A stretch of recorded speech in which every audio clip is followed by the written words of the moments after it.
Thank you very much for joining us wherever you are. Good evening, Chuempala. Good evening, Zambia, Southern Africa, Central Africa, North Africa, East Africa, West Africa, whichever Africa you are listening us from. And good morning, Australia, because we know that there are some people who stay up awake in Australia and New Zealand. Welcome to TV Vakwetu today. We have very exciting programs, and as usual, please share this link with as many people as possible. Let everybody know that TV Vakwetu is on, and we have a few things to tackle tonight. And so if you are able to, please do so. Send us stars as well because we've got to talk about this as early as possible and become a partner with the Elias Munsha page if you have to. Like it's a monthly support thing, okay? In order for us to continue strengthening democracy in Zambia and blah blah blah blah. Okay? I have with me as usual, and he's here. I'm not going to say no, he's not here or he's gone out for a break or anything like that. General Norman Chipakupaku is here and is right in the middle of our presentation today. I like having him on the side, so we are going to put him on the side shortly. And so we are very excited to have him here. General, you are welcome. But we also have several candidates. Okay. Now, these are generous candidates. They're not my candidates. You know that at an appropriate time, now if we were NDC, tukaleta ma candidates, yes. But for now, it's generous candidate, and her name is Miss Favorite Musangu. She's the candidate in Chiengi. So she's going to tell us a little bit about what's going on Kuvena Chiengi. And then we've got several other candidates. We've got a candidate from Nakonde who is going to join us, Mr. Simon Simwanza. And then we've got another candidate from Malole. Today, we believe that it's going to work. And so we look forward to having Ms. Chirufia Chikokolo Mlenga. She's going to join us at a later stage. And so it's a fully packed agenda today. And of course, we've got to start with what happened in Chipata. But before we do that, I'm going to let General say hello to you, and then I'll take over because what happened in Chipata today is completely interesting. General, please. Good evening, Chiwempala, and good evening, Mfuwe. Mfuwe, very, very special today. Malole, because we've got a candidate from Malole. And good evening, Chipata, because my boss, my president is in Chipinda in Chipata today. And good evening, Solwezi. Good evening, Namwala. And finally, good evening, Nakonde, because we've got a candidate from Nakonde. Should I say good afternoon to you, Musha? And how have you been? I'm doing very well. Pressure yako nchito yachila General. I know that even TV bakwetu nakoni kunchito. I'm not saying that this is something that we just do by the side. No. Actually, TV bakwetu is our full-time job, General. If you tuchita, it's just side hustles. What do you think? I totally agree with you. Zambia is more important than these jobs. Yeah. You know, we will finish these jobs, we'll go back home. I think that's why we're doing what we're doing, because home is home. Tonight, we've got a packed day, Musha. Right. And we have three candidates. I hope they come through. I will introduce favorite Musangu later on, Simon Simwanza, and our lady Chirufia Chinkokola Mulenga. I hope it works.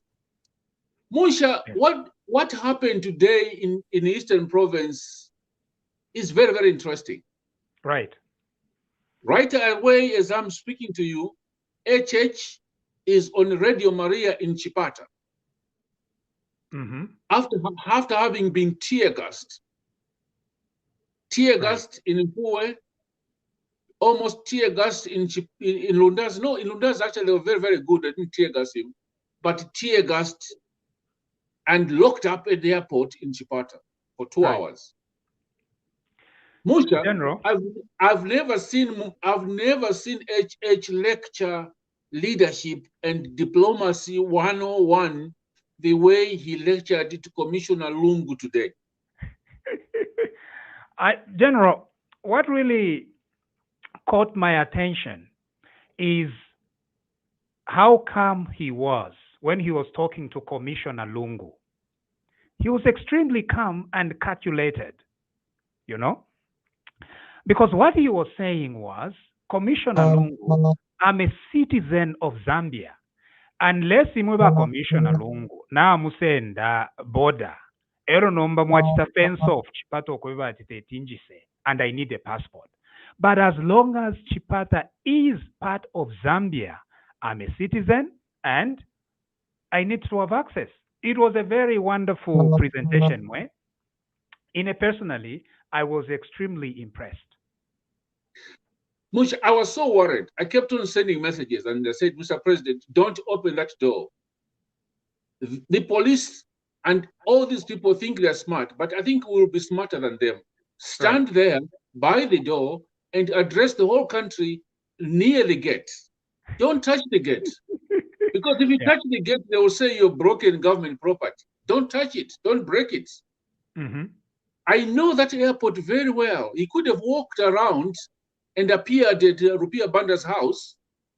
Very, very easy. And Andrew Banda, who might join us anytime from now, could have led them up to his house. But I said, no, Mr. President, don't go. Stand there for 2 hours. Mm-hmm. And it turned out to be a fantastic lecture. And a fantastic, demonstration that we have a leader, we have a president who's calm. When tempers were going up, he was so calm and collected. I just found that fantastic, Musha. All right. Now, I need to speak to someone tonight. And the reason why I must do this is, you see, the antiques by the police in Chipata today, they are almost appearing like they were deliberately calculated to let HH address the world. That is what I think. So President Lungu needs to know that it appears like there is a clear shift in the country. And so the police are doing things deliberately to expose the political vulnerabilities of President Lungu. I do not see any reason why the police should have blocked HH at that airport, other than for the police to show President Lungu that your time is up. That's what it is. And in fact, when the time is up for a leader, you begin seeing the police begin exposing, because that's exactly what it was. That was a complete exposure. And HH took advantage of it. Yeah. Due to the advice of so many wise people around him, he stood there and then HH, I'm a citizen. I don't need a passport. And he says, you can't protect me from the people because the people want me. At right here, kuno kuchipinda kwanu kuno, the people want me. And so you are not protecting me from the people. The people that you need to protect me from are a very few PF cadres. And I think that was very important because it created a distinction. Yeah. There is no battle here between HH and the people of Chipata or the people of the Patriotic Front. It's just very few cadres that are armed that want to create havoc. Otherwise, even a majority of members of the Patriotic Front, they want change because they have seen how Ababadipo has mistreated everybody in the country, including Kuchipinda. Now, General, kuchipinda okubwafya bwaingira. General, nga mwasanga obwafya bwaingira kuchipinda. Know that the woman doesn't want you. That's exactly what is happening. Because President Lungu has mistreated this country. 48 fire trucks at 1 million apiece. No word from the president. No, ipusha wino as the father of the house where bane mwachia shtashani ama fire trucks at 1 million apiece. That money disappeared. Today, Eastern Province has no fertilizer. Eastern farmers have no fertilizer to help them. Eastern farmers have no roads. Malambo has no roads. Lundazi has no roads. Even Chipata itself has no roads. And yet, they spent $1 million on ama fire trucks. Vaidetola fyokumarabo. Vatola fire truck. Ero vaisa tuvepa it was 1 million. Valungu valikwi. Lero ero valanda at Eastern Province is their bedroom. Yom kwai. Ama Eastern azi. Na vachinjia mano. And Bamulemena did sing a song okwevati. Mulekeni ritale. Pantu. Simu ati kulibe chani kulibe nchito simu gwira nchito kuchipinda iyai mumusiye Rita aende na aleko kulande chinyanja pantu mulanseka. Leave Rita alone. Pantu tamubombe nchito yo. Imweka no if yafine fire trucks 1 million. Where did that money go, General?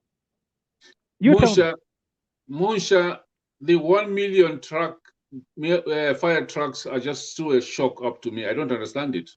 Right. I don't understand how somebody can buy ambulances at 288,000. I don't understand it. Musha, I don't understand how a president can keep quiet when the whole country is being gassed and 58 people are dead. And it doesn't say a single thing. Now, Musha, I spent most of my life in the Eastern Province. Right. And when I see the people of Eastern Province change, I can tell you to say that's it. And what I saw in Mfue, what I saw in Lundazi, what I saw in Chipata, that's it. Eastern Province is gone. Right. Chipinda, Charuta. Musha, I spent my life, most of my life, in the Eastern Province. And I understand the Tumbukas, I understand the Chewas, I understand the Ngonis, I understand the Tumbukas, I understand the Sengas. What I saw today, Eastern Province, Yaruta, is gone. Musha, they went and dumped some gravel on the road to try and block him. Sure. Ilova, bachia turi kelova munshila. Then the UPND boys, instead of fighting this guy, they go on a grader and drive this grader and clear the road. Jango. Okay. That was funny. It's unbelievable. Now, they block him in Chipata, and he arrives at night. At night, it was deliberate. They didn't want people to see what was going to happen in Chipata. But they will see it tomorrow. They will see it tomorrow. Even at night, people were still lining up and saying, we want change. At night. Right. So Mr. Lungu, wherever he is, actually he was in the Chipinda of UPND today. He was in Southern Province. We don't stop him from going to that Chipinda. He can go anytime. But his Chipinda, where he comes from, is finished. It's gone. Yeah. And I just wish Andrew Banda, who was there with the president throughout, I wish he could come live now. But I could tell Andrew Banda is my cousin. I know when he was fed up, he went to a point to say, iyo mfuti zamene mutu yalanga iyo mfuti nizasu. Nizasu tunagula stake and taxpayers' money. Don't show us those rifles. I remember him saying that, which means for Andrew to say that, he was annoyed. But on the other side, I could hear the president saying, Andrew, calm down. Calm down. And I could hear Joabi, the chairman, saying, calm down. I could hear the youth chairman, go on fire, but he calmed them down. That police commissioner, Lungu, the only thing he couldn't do was to salute, but he was almost saluting. Over to you, Musha. Right. Now, additional questions that we are asking with police action in tear gassing the people of Eastern Province. Now, some people are saying that the police tear gassed HH, right? No. The police tear gassed the people of Chipata. Now, when I say Chipata, I know that it was Info, it was Malambo. No, but in as far as I'm concerned, Konse ni kuchipata, Kulundazi ni kuchipata, Kukatete ni kuchipata, Sinda Chipata, Peta okay Chipata. So, Valungu using the police, Bachiachita tear gas the people of Chipata. I don't understand. How can you be tear gassing your own people at Yom Kwai? These are, again, we go back to the theme of Chipinda. Kuti kuchipinda, instead ya kuchipinda kuve love, instead ya kuchipinda kuve peace, instead ya kuchipinda kuve pillow talk. kuchipinda balungu lelo nabatuma kwa teargas kanshi kwachibe Nkondo right in Eastern Province. This is pretty embarrassing. Musha, And I think yes, General. I know Eastern Province very well. He tear gassed the Zambians in Mfue.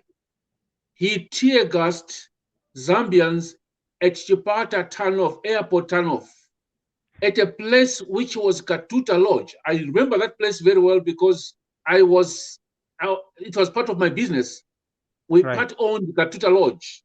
Where they were today shooting at, I don't know whether those were live bullets, whether it was tear gas, but they were tear gassing Zambians near Katuta Lodge. That is at the turn of Chipata Airport. Right. What was that necessary? It was not necessary. In Lundazi, they did not release any tear gas. I think they saw that the situation was bad. But there was no need for that tear gas in Mfue. There was no need for that tear gas in Chipata near the barracks because that was very close to the barracks.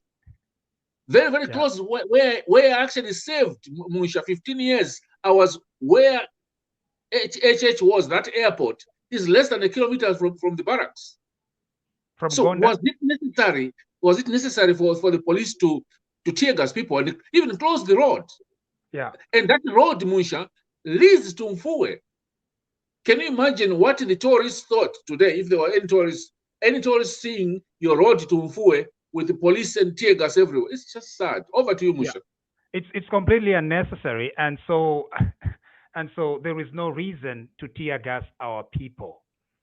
We are one country. We rise together and or fall together. I think this election is going to be quite a watershed election. I don't expect that that the PF are going to rig or they even have the capacity to rig. Number, General, I need to address this issue right off the bat. Baleve pobufi, the Patriotic Front, bale muvepa okweva ati bali rigging akale election mwika ya mukuvota bufi. Bufi uwafita na fititi. Imwe bonse kuchiengi, milenge, malambo, chama, dundu mwezi. Show up on August 12th. Wake up very early in the morning. Kuma 040506. Go and line up and cast your vote. It is your country. Do not listen to the liars that are saying that they have already rigged this election. President Lungu has not won this election. This election will be determined on August 12th. Eichovane, muka ichindike sana. Mukalale na bwangu noti on election eve mwaya mukunwa lutuku mwanwa mwakolwa nembote elo mwafiru okuyimaka chero kuya mukutantama. No, we want you to be sober. Mukanwa menshi mukale na watermelons nakandolo elo nomba mukayetantama chelo at the polling stations. All of you, if we have a lot of you line up and vote, there will be no rigging. There will be no allegations of rigging. Ukuvota after our voter, kuya nomba mumushi, okuya mukuitako bambi, awa kolelwe mbote, so that you drag them out of their beds. Mwabafuika na porridge, mwabalisha na porridge na kandolo, so that nabo bene baya chita line up. That is the message that we need to be giving to the people. This election is very much alive. PF is lying that they've already rigged. No one is going. ECZ will not rig this election. They will not. No, instead of you lining up, mwakwato ubunangani. What is ubunangani, General? Ubunangani in which language now, Musha? Katwishi, choose one. So many languages, General. Ulezi. Welcome to Eastern Province. Ulezi. Mutapanga ulezi. Osati ulezi yai. Kanshi kachelo. Kuseni seni on August 12th. Be on the line. That's it. There will be no regalia. There will be no amanchinchi. Because abantu bamuba amanchinchi. There will be no green. There will be no red. There will only be one thing. Orange, green, red, and black with an eagle. That's it. That's all there's going to be. show up on August 12th. If there is anything that you need to get out of our broadcast between now and the 12th, is this. It's not about how our candidates are, Bambimwe and everything. No. It's about you waking up ulu chelo pa August 12th. Efyo tule mulomba. Elo. Mwisumino kweba tikulindo shimo ika mumona ilio mlevota. Bufi takuli nganga, takuli ndoshi, takuli kamera. Inkama ni imwe na lesa epela. Kanshi nempia shaba PF kuti mwalia mwatuminwa nokwikuta mwaikuta nga bwalwa mwakolwa nga nilutuku mwakolwa lelwe nkama ni pali vote eicho be mitinia yoko bati bakamuloa na tukwata a very young lady from Chiengi ku headquarters headquarters. Kwa munga abati yo takuli ubwanga iyo bukabomba mwebo nga bwanga bubomba nga kale nga kale twateka fwe bena mirenge nomba kanshi tapali ubwanga pa iyo ichilipo ni nkama between you and God. Au nalanda sana general, over to you. Musha, I also want to remind Zambians that can you listen to PF?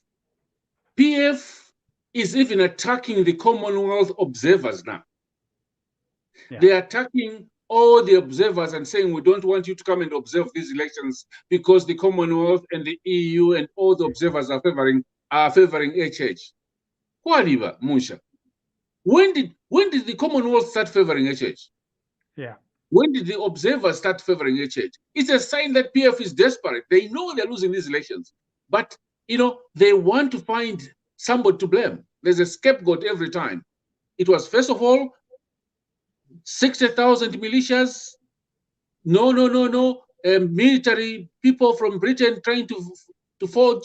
Then no. We hear that HH is now being supported by the Commonwealth. All these they're so desperate. Right. So we are saying to Zambians, wherever you are, your weapon, they can have as much tear gas as they want. They can have as much guns as they want. They can put their what do you call those blue things, Mushani? You call vimandamanda. Vimandamanda, They can have all those mandamandas. Your weapon is your voter's card and your NRC. That's it. Yeah. So please, Zambians, do not hear all this propaganda from PF. Now they're insulting the Commonwealth. They're going to insult everybody, but they will not insult you with your voter's card. So, Musha, I think that's enough for tonight. Let's go to my candidates, because you are NDC. I know you're not interested in this NDC, in these candidates.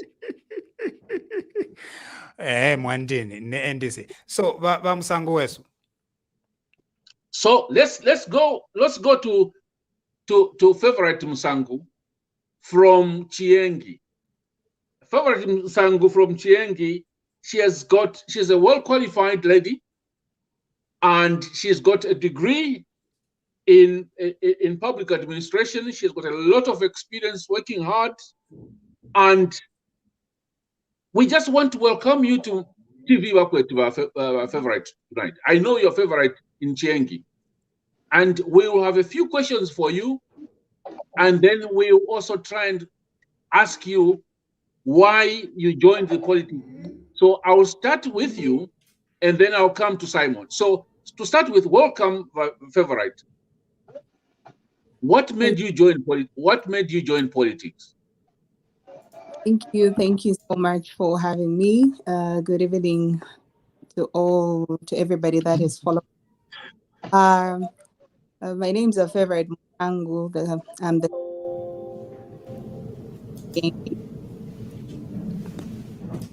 General has already stated. What made me join politics? Okay, can we have Simon? Can you mute yourself, Simon? Mute yourself until I call you. Just mute yourself, Simon, in case we're getting a feedback from you. Simon, can you mute yourself? Thank you. Go ahead, my favorite. Yes.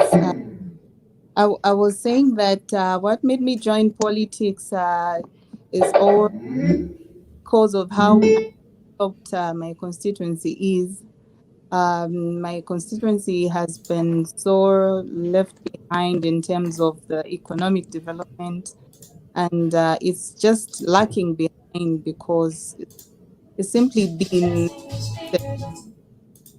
for quite some time. I think for the past 57 years, we have poor road network, and the economic we have a lot of economic challenges to say. So it's just because of how underdeveloped my constituency is that made me join politics, because I want to see a better Chiengi, because we have been neglected for quite some time. My favorite, a lot of Zambians or viewers who are listening to us tonight might not know where Chiengi is. Where is Chiengi? Okay, that's a good question. Chiengi is in Luapula. It borders the Congo. So it's after, if you've been to Luapula, it's after Mwense district and Chelenge. So it's it borders the Congo, DR. How far is your constituency from Mununga? Because I've heard a lot of stories about Mununga.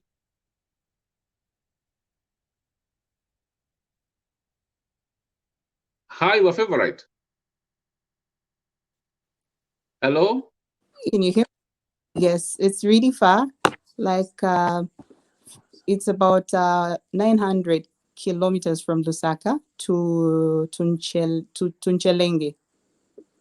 Then we have I think about 108 from Chelenge to Chiengi, 108 k's from Nchelenge to Chiengi.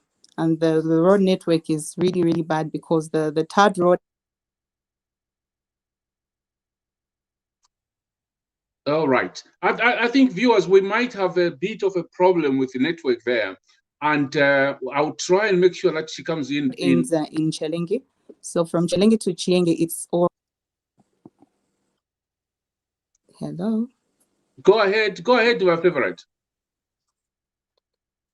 Yeah, sorry, the network seems to be breaking. Yeah, Yep. so I was saying that it's really far, far. Yes. Okay, and how far are you from Congo?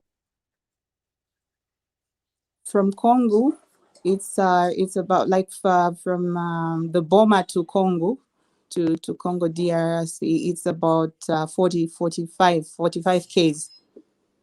Oh, fantastic! So you're very, very close. You are very, very close to Congo. Now, how big, how many wards have you got in your constituency? We have 15 wards. 15 wards.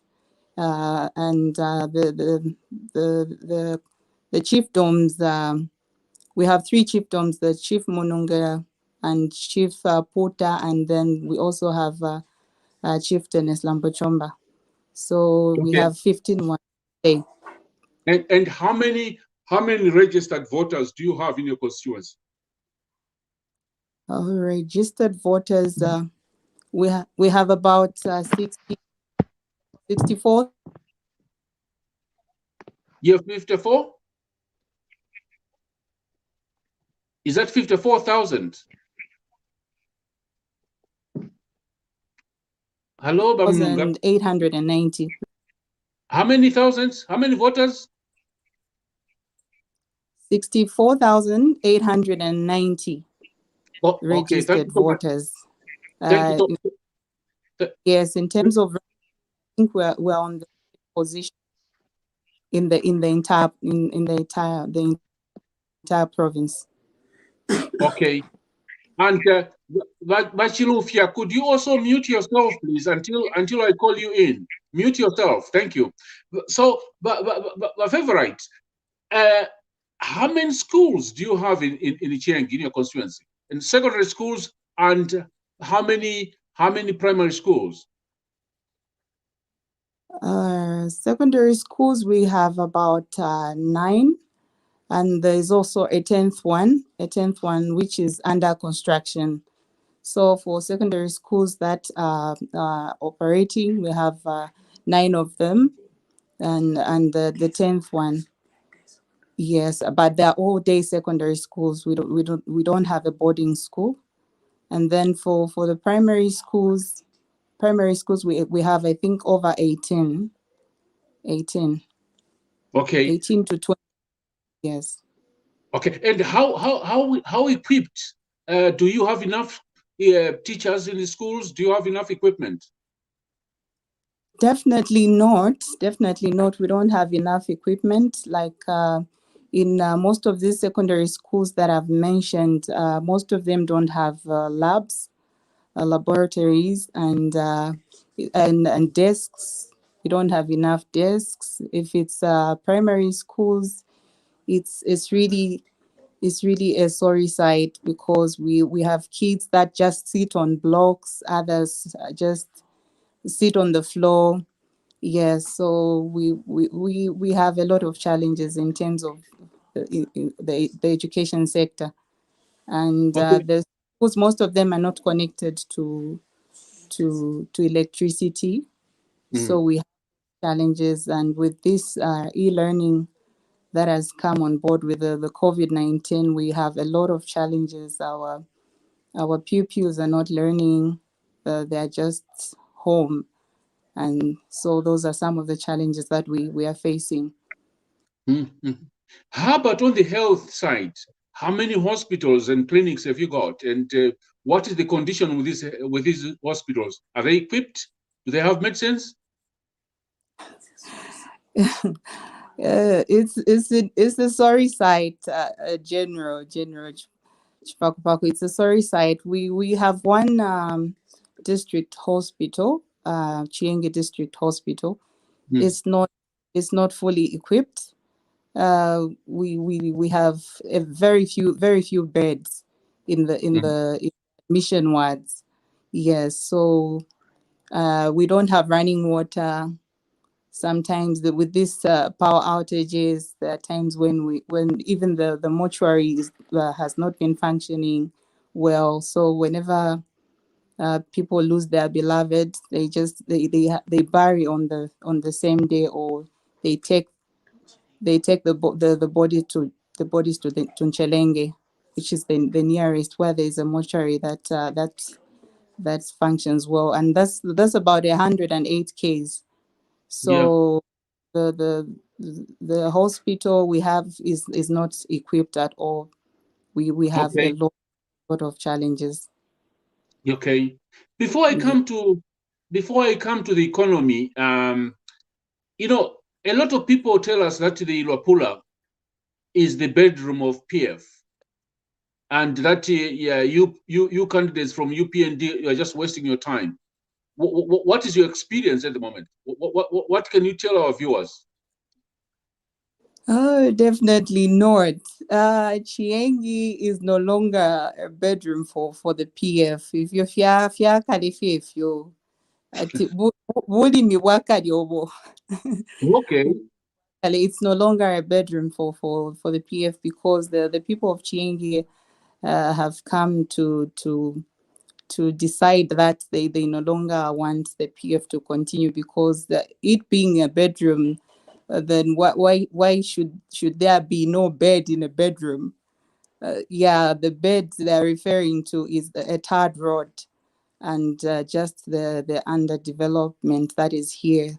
So Chiengi is no longer a bedroom for PF. There's a lot of the wind of change is quite strong. People really want to see the change of government, because they are tired of the lies, and these lies started way back when President Lungu was here in 2016. The time he was campaigning, made a statement where he said that if I don't bring a road in Chiengi, a third road, if I don't bring a third road in Chiengi, then you should cut my finger. Oh, so that's yes, serious. that's the statement. So did he bring the road? No, So we should go and cut. We should go and cut his finger on the 12th. Then we're definitely cutting his finger on the 12th. do you have a recording, Msangues? Got a recording of him saying that?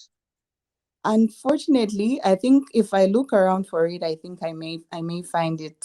Please send it to me so that we can remind him to say on the 12th we are going to cut his finger because he promised the people of Chiengi. Definitely, the people have decided. My people here in Chiengi have decided that since he said it himself, they are definitely going to cut his finger on. Wow. Wow. I think the best you can do is sharpen the knife. Sharpen your voters' cards. Use the voters' cards. That would be fantastic. Now, yeah. let's come to the other candidates. How many other candidates? PF. How strong is the PF candidate, and what's the name of this candidate? The PF candidate is not so strong on the ground. Others are calling her a fridge, like she's too cold. Atini fridge. Pantutalanda. She doesn't talk and she doesn't share her vision for the people of Chiengi. So she's not that strong. She may be strong just in terms of how heavily she's being funded, because the PF, with even the entire country, the PF candidates are being funded quite well compared to us who are in the opposition. So she's not that strong on the ground. Which other parties? Do you have an independent candidate as well? Yes, we do have an independent candidate, Given Katuta. Yes, the incumbent, or the former, I would say, the former MP. Yes. I thought Given Katuta was FDD one time. Yes, but originally she was PF, because even in 2016 when she stood, she applied on the PF ticket, but when she was dropped after the adoptions, she decided to jump on the FDD ticket. So she won using the PF structures, but she stood on the FDD ticket. Oh, that's strange. Now let's finally go to the economy. Before we go to the economy, then I'll give you the chance to tell us what your plans, what's the vision for your constituency, and probably what's the vision for Luapula. I know what the vision for UPND for Luapula is, because you are close to Congo. But let's start with the economy. What is the livelihood of the people in Chiengi?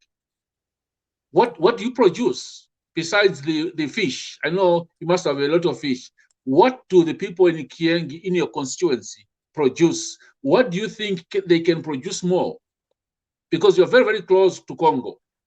And so what do they produce? Okay, in terms of the economic activities that we have in Chiengi, it's just fishing and farming, agriculture, yes. So we solely depend on those two. And on the fishing part, the fish has depleted in Lake Mweru. We no longer have the fish that we used to have in the past. So we just solely depend on fishing and farming. And in farming, we just farm the maize, in short, and nuts and groundnuts. Yes, so those are just the livelihoods of my people here in Chiengi. Okay, what is the price of fertilizer in Chiengi? The price of fertilizer is quite high. Right now, it's going at 750 kwacha per bag. Wow. Yes, 750, and very few farmers are managing to buy because of the high prices of fertilizer. And then we also have a challenge with the PF government. We have about 14,000 farmers, 14,000 farmers, but for this year, the only bags of fertilizer that we received were just about 4,000. So we have a deficit of about 10,000 farmers who have not received fertilizer. Yes, But so the PF government have been boasting about the FISIP program. They've been boasting about the FISIP. They've spent in the last 5 years. PF has spent about $5 billion US dollars importing fertilizer, very, very expensive fertilizer. And I've been telling our viewers to say FISIP and their Zambian Guptas are the ones who have been making money. How can a farmer in Chiengi afford a bag at 700 kwacha? How? It's not possible. You know, we have people that live in poverty, and it's just so difficult for a farmer to manage to buy fertilizer because of the FISIP thing is a failed project, to say. It's just a failed project for Chiengi. Now in Chiengi, what industries have you got, and who is the major employer? The major employer is agriculture. There is no industry. We do not have any industry here, so there's no major employer.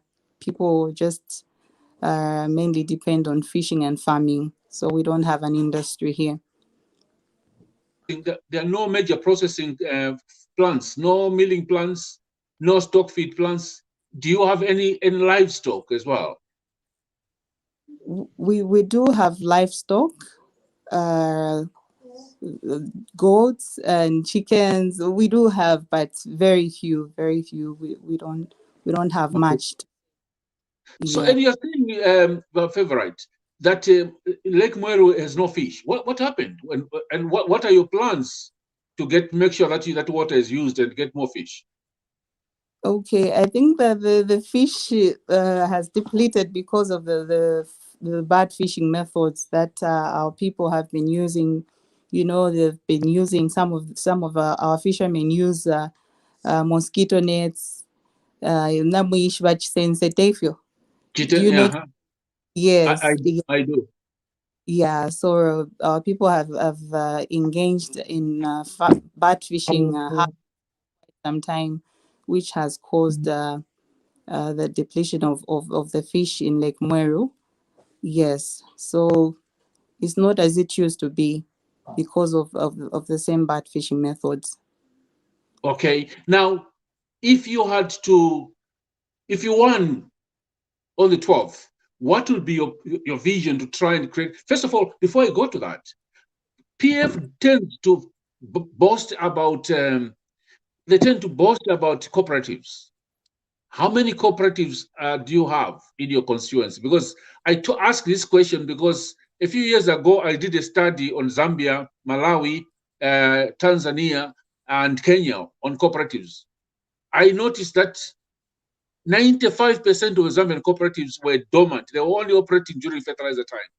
How many cooperatives do you have in Chiengi? In Chiengi, I think I may not have the exact number, but they should be over 50, but not more than 100. Yes, those are the few cooperatives that we have with the entire population. And like you have stated, the same cooperatives only operate during the time of receiving the farming inputs. So they're dormant.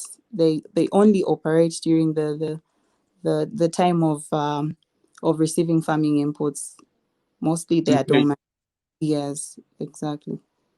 Now, I've got the vision for Luapula. We've got it according to our UPND policy, and the vision for UPND, as you're aware, is utilizing that water. It's utilizing the agriculture and producing enough for Congo.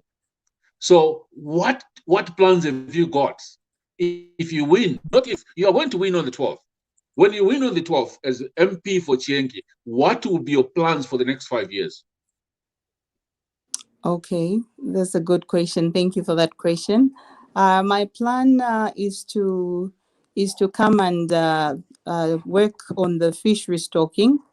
Yes, we want to come and restock Lake Mweru And then we also want to come and teach our people, our fishermen, on better fishing methods.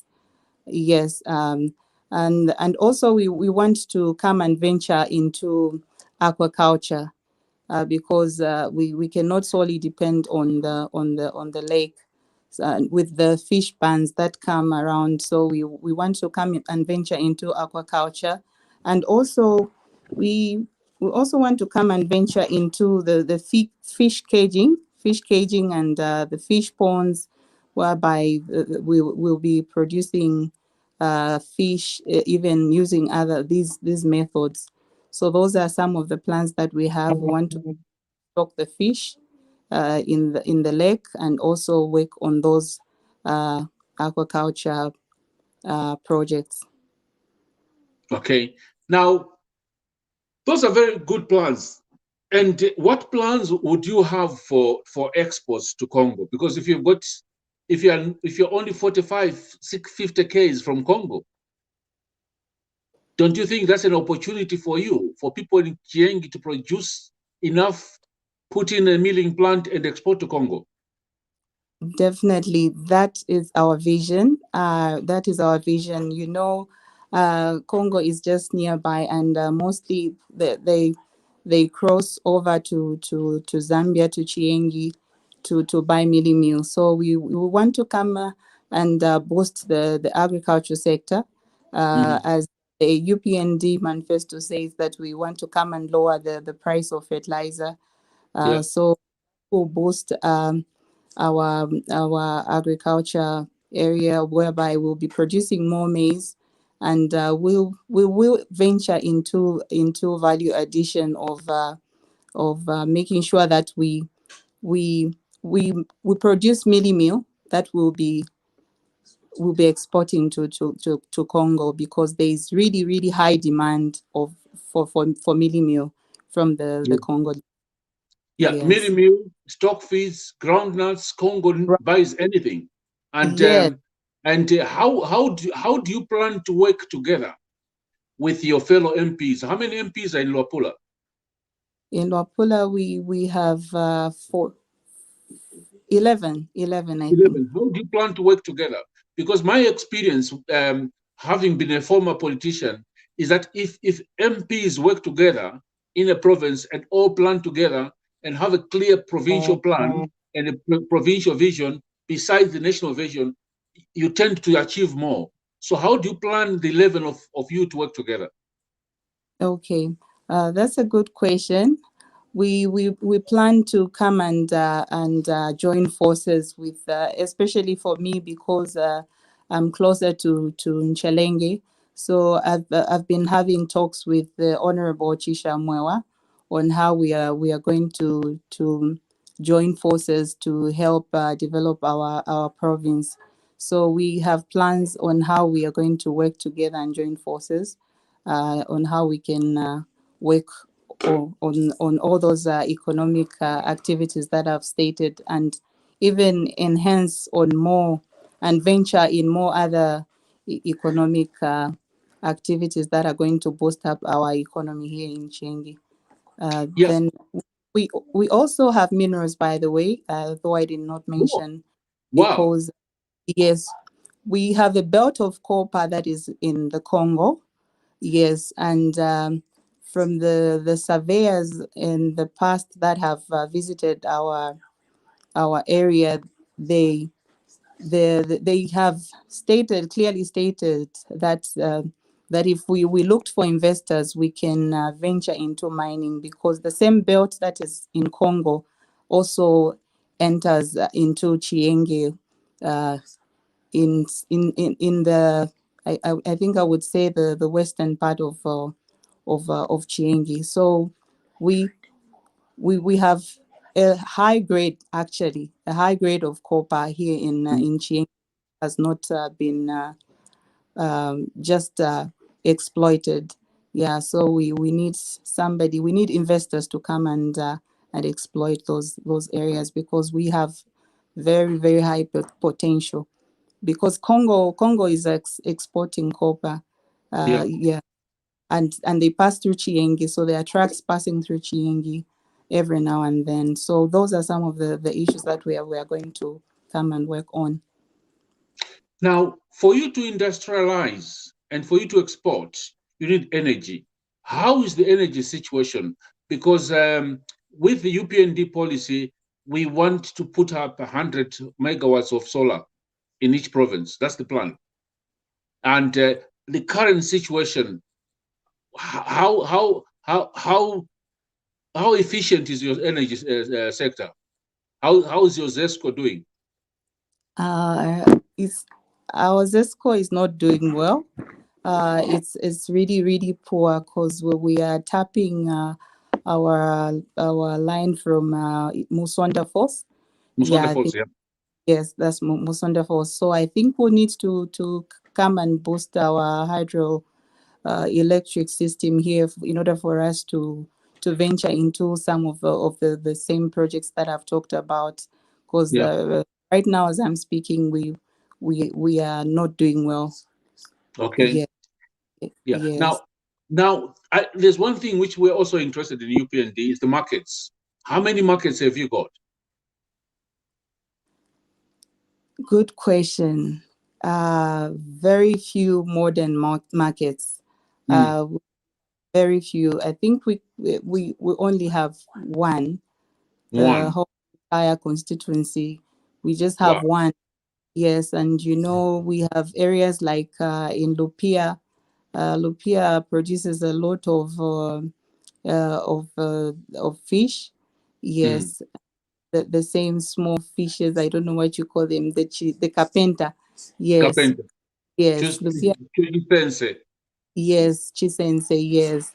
So, and it's the border town with Congo, but the market that is there is so, it's a sorry sight to say. Yeah, so we don't have modern markets to say here. We do not have. Okay. Now, Wamsang, I have two other guests to interview. Basically the same questions, and I want you to listen, to be with us. There are a lot of viewers who are listening to you and are saying, yes, I want to support this lady. She's smart.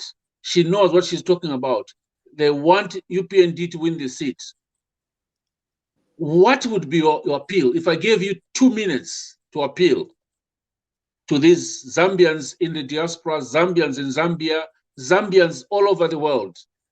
What would you appeal for? What do you need for you to boost your campaign? Okay. Thank you for that question. I think my appeal to the people in the diaspora and just everybody is for support in terms of funding, because I'm the only female candidate under the UPND and in Wapula. I'm the only candidate in Wapula on the UPND tickets.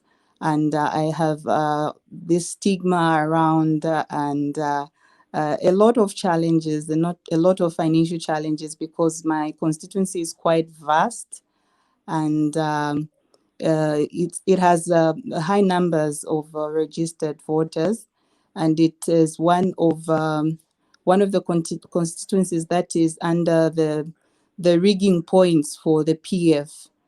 So I'm really desperate for assistance, because if we do not put everything in place, we'll find that we'll have a lot of registered voters that are in Congo that will be coming to vote on the Zambian side. So we really have to put measures in place to ensure that that the Congolese don't cross over in numbers, because the PF have a plan of transporting the Congolese 3 days before poll day to Zambia, so that they accommodate them and give them food and do the vote buying like they usually do. So I really need assistance and help in terms of locking these rigging points that surround my constituency. And I would just appeal to the people of Zambia to support all the female candidates. We have challenges.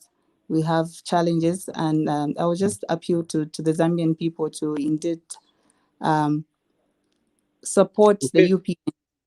Yes, because PF has literally failed. And it's high time that we rose in numbers on the 12th to go and remove this PF regime, because we are doomed if we don't. So that's Okay. my. I also Yeah. appeal to my. Go Sorry, ahead. I Go would ahead. like. Go ahead. Yeah, I like to appeal to my friends. I think some of my friends might be watching me in Portugal and Angola where I worked. So I'd love to appeal that their support will really, really mean a lot, and it will go a long way. So, fala Portuguese, Sim, favorite. sim, sim, eu falo. You follow Portuguese. Oh, well Sim, done, you. sim, Okay, now that's an appeal, and I yeah, want to appeal to our viewers tonight. Support this lady. She knows what she's talking about.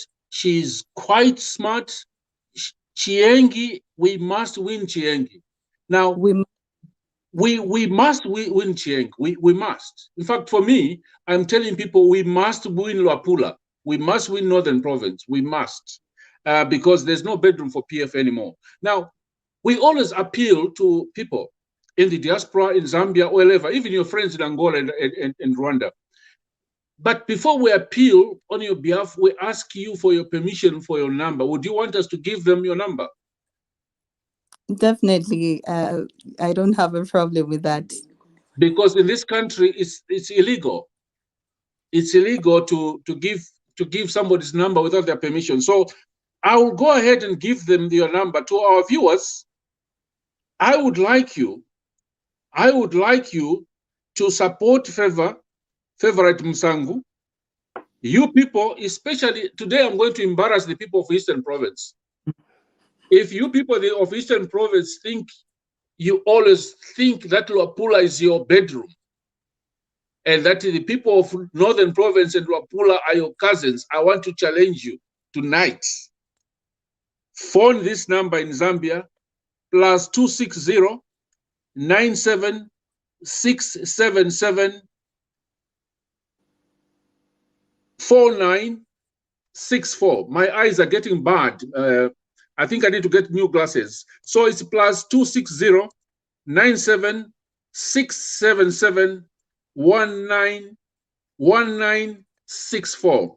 I think we shall put it on +260 97 677 1964. And please, please, I would like you people in the diaspora in Zambia, any amount can do. They will have to feed people. How many polling stations have you got to Amsung? We have 92 polling stations. So you have to feed a lot of people that day. You have to travel. I have to make a lot of feeding centers, and I have to travel a lot, especially on the poor day, even before. Yes. And you have to protect the vote against the Congolese. I know Munsha wants our relatives from Congo to vote. He doesn't mind about that. But you need to protect our vote. Definitely. Okay. So before I give the chance to Simon, do you have any questions for me, Bamsang? One question or two you want to learn from a question? You want to clarify something? I think you could go ahead. Maybe. Okay. So if you've got no question, please, I want to say thank you so much. Keep your phone open. There will be people ask you phoning something later. I don't know how much they will give you. I will be the first one tonight, probably after this broadcast, to send you something. But I want to appeal to our friends in the diaspora, even those in Zambia who can afford. I know things are tough in Zambia. I know that. Yes. Please spare anything. Even if you can't afford too much, just top her phone with 100 kwacha or 50 kwacha top up. I'll be very happy with that. If you've got enough money to buy a bag of meal, send enough money for a bag of meal. And if you are in Mununga and you've got a chicken, you want to help her with the chicken, take a chicken to her. That will help. So I just want to say thank you so much, favorite. I am not calling you honorable now. I hope I will call you honorable after the 12th. In fact, that sounds better. That sounds better. I'm not really used to the honorable thing. Yeah. I Fine. also don't like it called people honorable until they prove to me that they're honorable. But I want you to be voted in. I wanted you to be a good MP.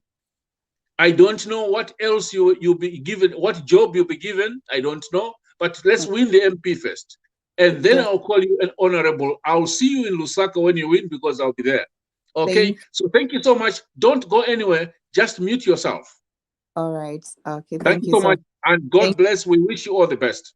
Thank you. God bless you too. Thank you for having me. Thank you. You can listen to the rest of the discussion. Just mute yourself. All right. Okay. Okay. Now we are over to Simon Simwanza. Honorable Simwanza.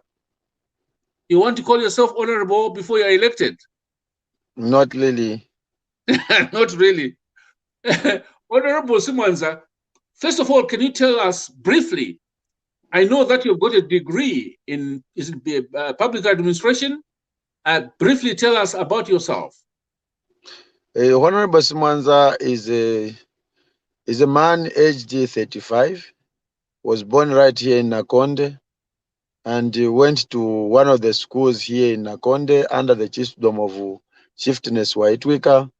Then he left that, went to Isoka Secondary School.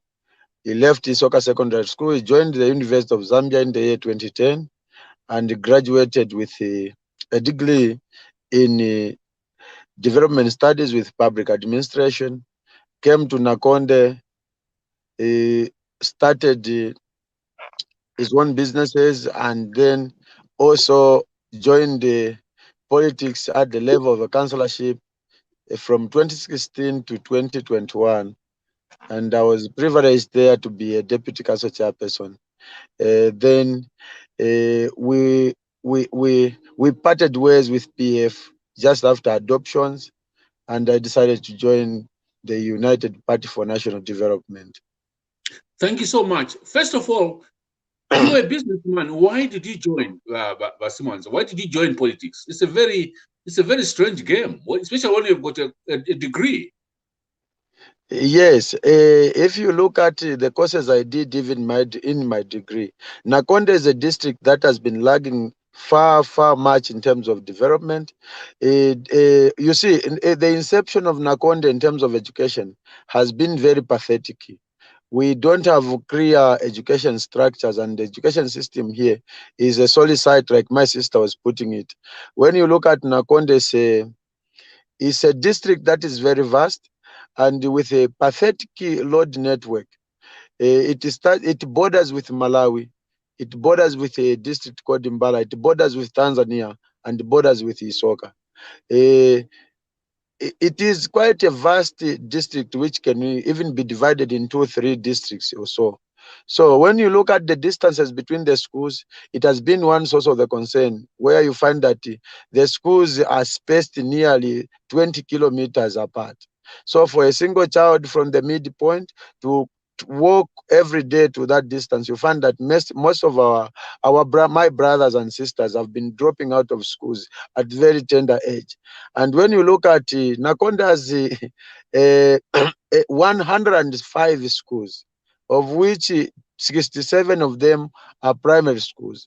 Then the 21 of them are community schools, mud community schools.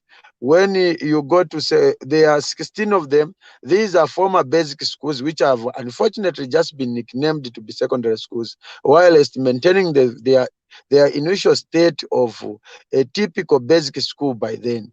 And my brothers and sisters still go to such kind of schools, and they fail terribly when they write exams at grade 12 level. That's why even when we come to contesting for positions like MPship, mayor or candidates, councillors, we normally have serious challenges here in Nakonde, because you find a lot of people don't have grade 12 certificates because of the infrastructure. The teaching mechanisms that have been employed in Nakonde are quite pathetic. Okay. Then you border Malawi and border Yes, with Mbala Tanzania. and Tanzania. Tanzania, yes. Yeah, and I remember Nakonde as a border town. Yes. Okay, now how many wards have you got, Simons? We've got 15 words. Yeah. Now, the words themselves, they are enough to be called the constituencies because of their geographical sizes. If Wow. they give you a word to say, can you move across the word in Nakonde, it is equivalent to one of the constituencies. So we've got 15 words and 91 polling stations. And when you come to, I was talking about education, a health sector is equally nothing. Because when you look at Nakonde, we have got 16 rural health centers. We've got 10 health posts, and we've got one district hospital. But when you look at these hospitals, none of them has an equipment to diagnose a simple illness apart from malaria, which they depend on the RDT. So when you come to Nakonde, the hospitals have got no beds. What they did, the PF, I think this regime is something so unfair on behalf of Zambians, because I remember when the MMD left the district hospital that is here was constructed by MMD. When PF came in government, they literally failed to just procure beds to put in that hospital. They came to a by then clinic which had two wards, a female and a male ward. They got those beds and transferred them to Nakonde District Hospital, and those same beds, they were also not procured. They came from a clinic called the Mwenzo Clinic. This is where they got those beds into what was the urban clinic by then. So Okay. when you go into our health post, General, when you go into our health post, when they go into our health, or you go into our health post, what they call health posts, you find there is literally nothing that goes on there. There is no medicine. There is no what. When you go to a hospital, even for an X-ray, you have got a simple fracture. Our district hospital can't carry an X-ray on you. They have to send you across in Tanzania. Now it's quite embarrassing. Get me on that one, General. You go in Tanzania, you are not going to the hospital. Just a drugstore will be able to do an X-ray on you, and you come back. Now you start asking yourself questions. Is a drugstore better than our district hospital? So those are questions that Nakonde people have been asking themselves for now. Okay. And when we come, yes. Now, how many candidates are you competing with, and what is the PF candidate? Who's the strongest? I know you are the strongest. For me, you are UPND. Who are the other candidates? I have got my colleague by the name of Lucas Simumba contesting on PF. I've got another lady under Socialist Party, Namtowe something. I can't even know her name correctly because she's normally not even in campaigns. She just went there, registered, and I've only heard her on our local radio stations once. So this gentleman is not strong because he has got literally here in Nakonde, maybe in some other places, there is something that PF has done. Because in Nakonde, even propaganda, the campaign they are doing is just something of character assassination on myself. And unfortunately, I worked as a councillor and people understand me better. So it's not working on their part, in their favor. So when they do propaganda, they find it's not working.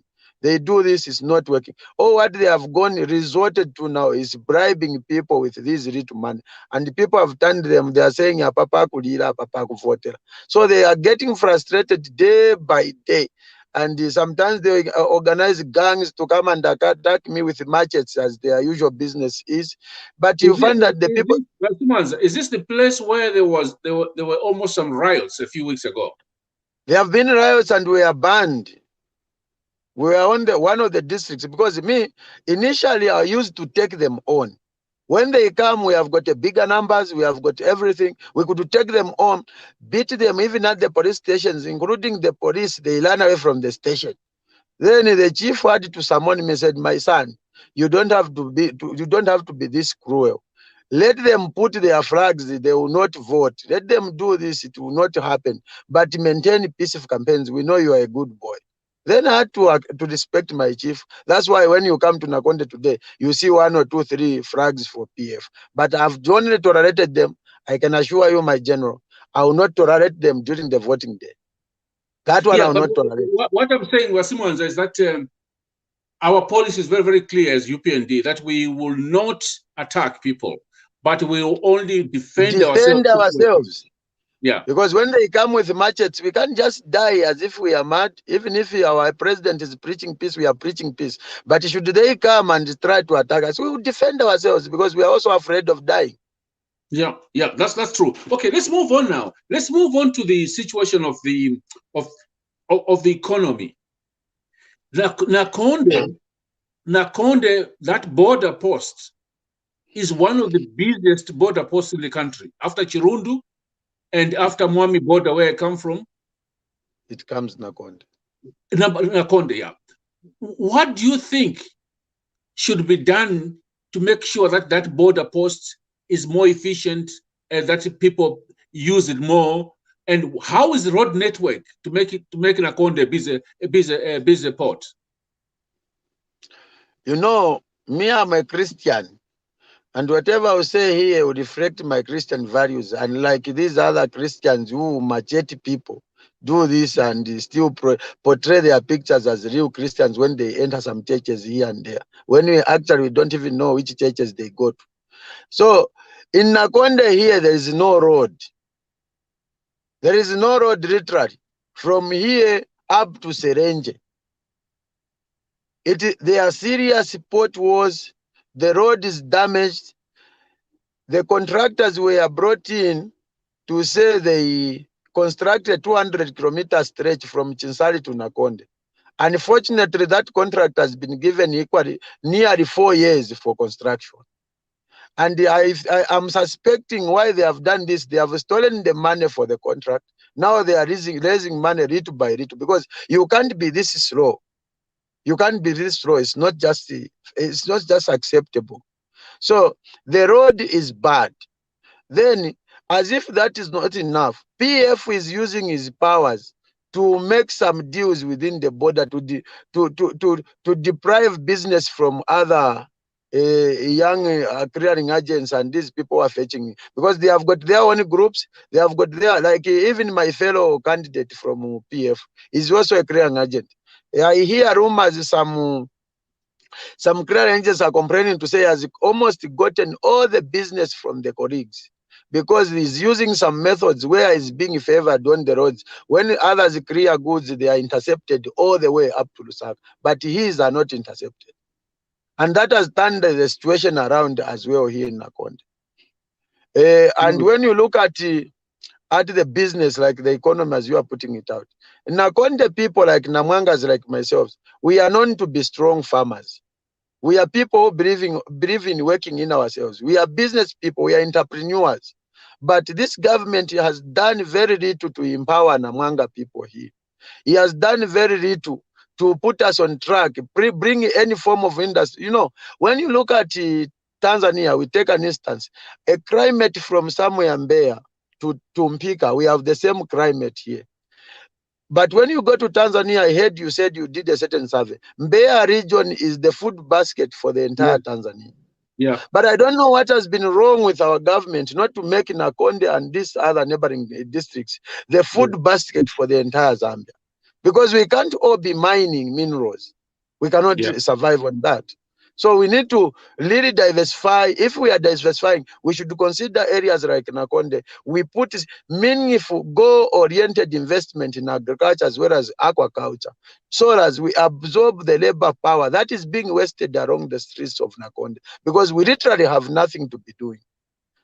They talk of corporate. Mbeya is very productive in Tanzania. I've worked in Tanzania, and I know that its cooperatives in Tanzania are very, very strong. Now, in Nakonde, you are hardworking people. I know that. What are you producing, and what are your plans in terms of agriculture? I know that the fertilizer is expensive, and our policy is to reduce the price of fertilizer. So, what are you currently producing? And what your soils are good, your rainfall is good. What do you plan to do to boost production in Nakonde? You know, in Nakonde here, we usually, most of my parents and my brothers are peasant farmers, depending on, because of lack of capital, they are only depending on producing maize. The maize that they are producing, you know what PF has come to do is very pathetic sometimes. They came with issues of cooperatives. You find that people of Nakonde here, they are 50 in a cooperative. They decided to introduce the e-voucher system, where only 2 or 3 people will be given a chance to will be registered with Zayamisi to be getting fertilizer. So when those people get, maybe they are 6, let's say they are 6, they get 6 bags of fertilizer each. Then they are given a tin to go and share the bags of fertilizer with the rest of the 50 of their members. So you find that each one of them is working bare with maybe less than 1 bag of fertilizer. So the agriculture has really fallen on that one. They have failed to produce enough food to feed their families and also take their children to school. So when you look at the same thing, this has brought hunger, which the PF now is using to capitalize, because somebody, when there's poverty in his house, he remains with no dignity. Even if you take a 5 kwacha, they will be able to follow you. But this time around, I must assure you, Namwangas, we have been patient people, and we have been working with ruling parties. But this time around, the people of Nakonde, you can see for yourself, we have said no. We are going to change for the better. We support HH, who is also a farmer, so that he can consider our pride. So coming to what we intend to do, we want to support HH so that, because he has got a good policy of agriculture, so that we can have our fertilizers lowered in terms of prices. We can have more farming inputs so that we escalate our agriculture and venture into agro-processing, thereby creating industries that will we will ultimately now absorb the labor force, as it will be supplemented by the border that is already here. Yeah, but in Tanzania is Mbeya, where you are, is a major producing area, but they don't produce everything. There are certain things which you can produce. How far are you from Congo? From Tanzania? From Tanzania. We are 500 meters away. That's very 500 meters away from Tanzania. We are 500 meters away, and the border at Nakonde never crosses. As I'm talking to you here, I can be driving. I'm in my vehicle right now, parked somewhere. I can drive as I talk to you right now, cross the border and go to Tanzania without any interruption. I'll still come back, and I can spend the night there if I so wish. That's how we've been living here. So basically, the Simwanza, yes, Nakonde has got an opportunity to export to Tanzania. If anything, if you come to Nakonde, you find the ZNS manning Mbala checkpoint, which is the first checkpoint before you leave Nakonde, with the guns. Now I wonder where Edgar Lungu gets economists from. Because what he's doing is those chaps with guns there is broking trade, which is supposed to strengthen our economy. The best thing those chaps should have done, they should have gotten increased. If those Tanzanians and whatever are following our products such as maize, soybeans and whatever, we are supposed to increase on the production capacity, because demand necessitates production, and so the other way around. But this time around, we have our men and women in uniform, whom we trained at a very high cost, manning and broking, conflicting themselves with the roles of the market and trade. So we don't know what Zambia will be in the next 20 years or next 5, 10 years, if we can continue like this. Simwanza, in the next few weeks, that will change. We better change for the better. That is going to change, because we cannot allow a situation where you've got a market. What we will do is we might put warehouses there, what we call in economics bonded warehouses, where we can then track the things which go into Tanzania, but sell them in US dollars, get paid in US dollars. But we must process, everything must be processed. Nakonde should not export maize. No, we shouldn't. Must export mini meal must export stock feeds, it must export maize brand, add value in Nakonde. But for you to add value in Nakonde, you need electricity. How much electricity have you got? I tell you, I think in some of these things we don't even, it's even better not to talk about them because it's just so embarrassing. In Nakonde here, we only have like a station here at Nakonde, and a few houses we are on and off. Electricity is never sustainable here. You can't predict what to do with your electricity. Every time you are on and off. Every time I go on radio, it is switched off maybe 3 times before I conclude my 1 hour program. So yeah, you cannot do. But I thought they told us that there was no load shedding in Zambia anymore. They are these guys, just like they are telling you that Kwacha has gained now, we have got better lives in Zambia, when it's just a 1 Kwacha which has dropped. This is the same. Wow. So what are the plans? I know the national plan that we will have 100 megawatts of solar in each province, so that ZESCO can supply the industries. ZESCO can also supply the mines. Each province should have a solar plant to supply the local supply. And for us, we are also saying each market, each school, each college must have solar panels, so that a school should not be going to ZESCO for electricity. Yes. A market should not be going to ZESCO for, they must produce their own electricity, because the solar panels are cheaper now. So can you imagine if each school, each hospital, each market had solar panels to supply themselves with enough electricity? Whatever surplus the electricity they have, they can sell it to ZESCO. So that is the plan. But for you to do adding value, you need energy, you need electricity, and that is the issue. You cannot export, you cannot have industries without electricity. Now, I will go to the last question, Simon, because we've had a very good discussion here. Now, you win in 2 weeks' time. What will be your number 1 priority, the first thing you want done by the UPND government for Nakonde? The first thing that I would want the UPND government to do, it will first have to, you see, it is very unfortunate when we have a town like Nakonde, where most of the resources are coming from, but we have pathetic roads as they are in Nakonde. Because you must agree with me, our farmers are facing it hard, even moving the retail that they produce from the far-flung areas of Nakonde to the market because of the bad road network. I would want the UPND government immediately to embark on the project of constructing roads. From there, we must carry the project of at least taking a total overhaul of our education system.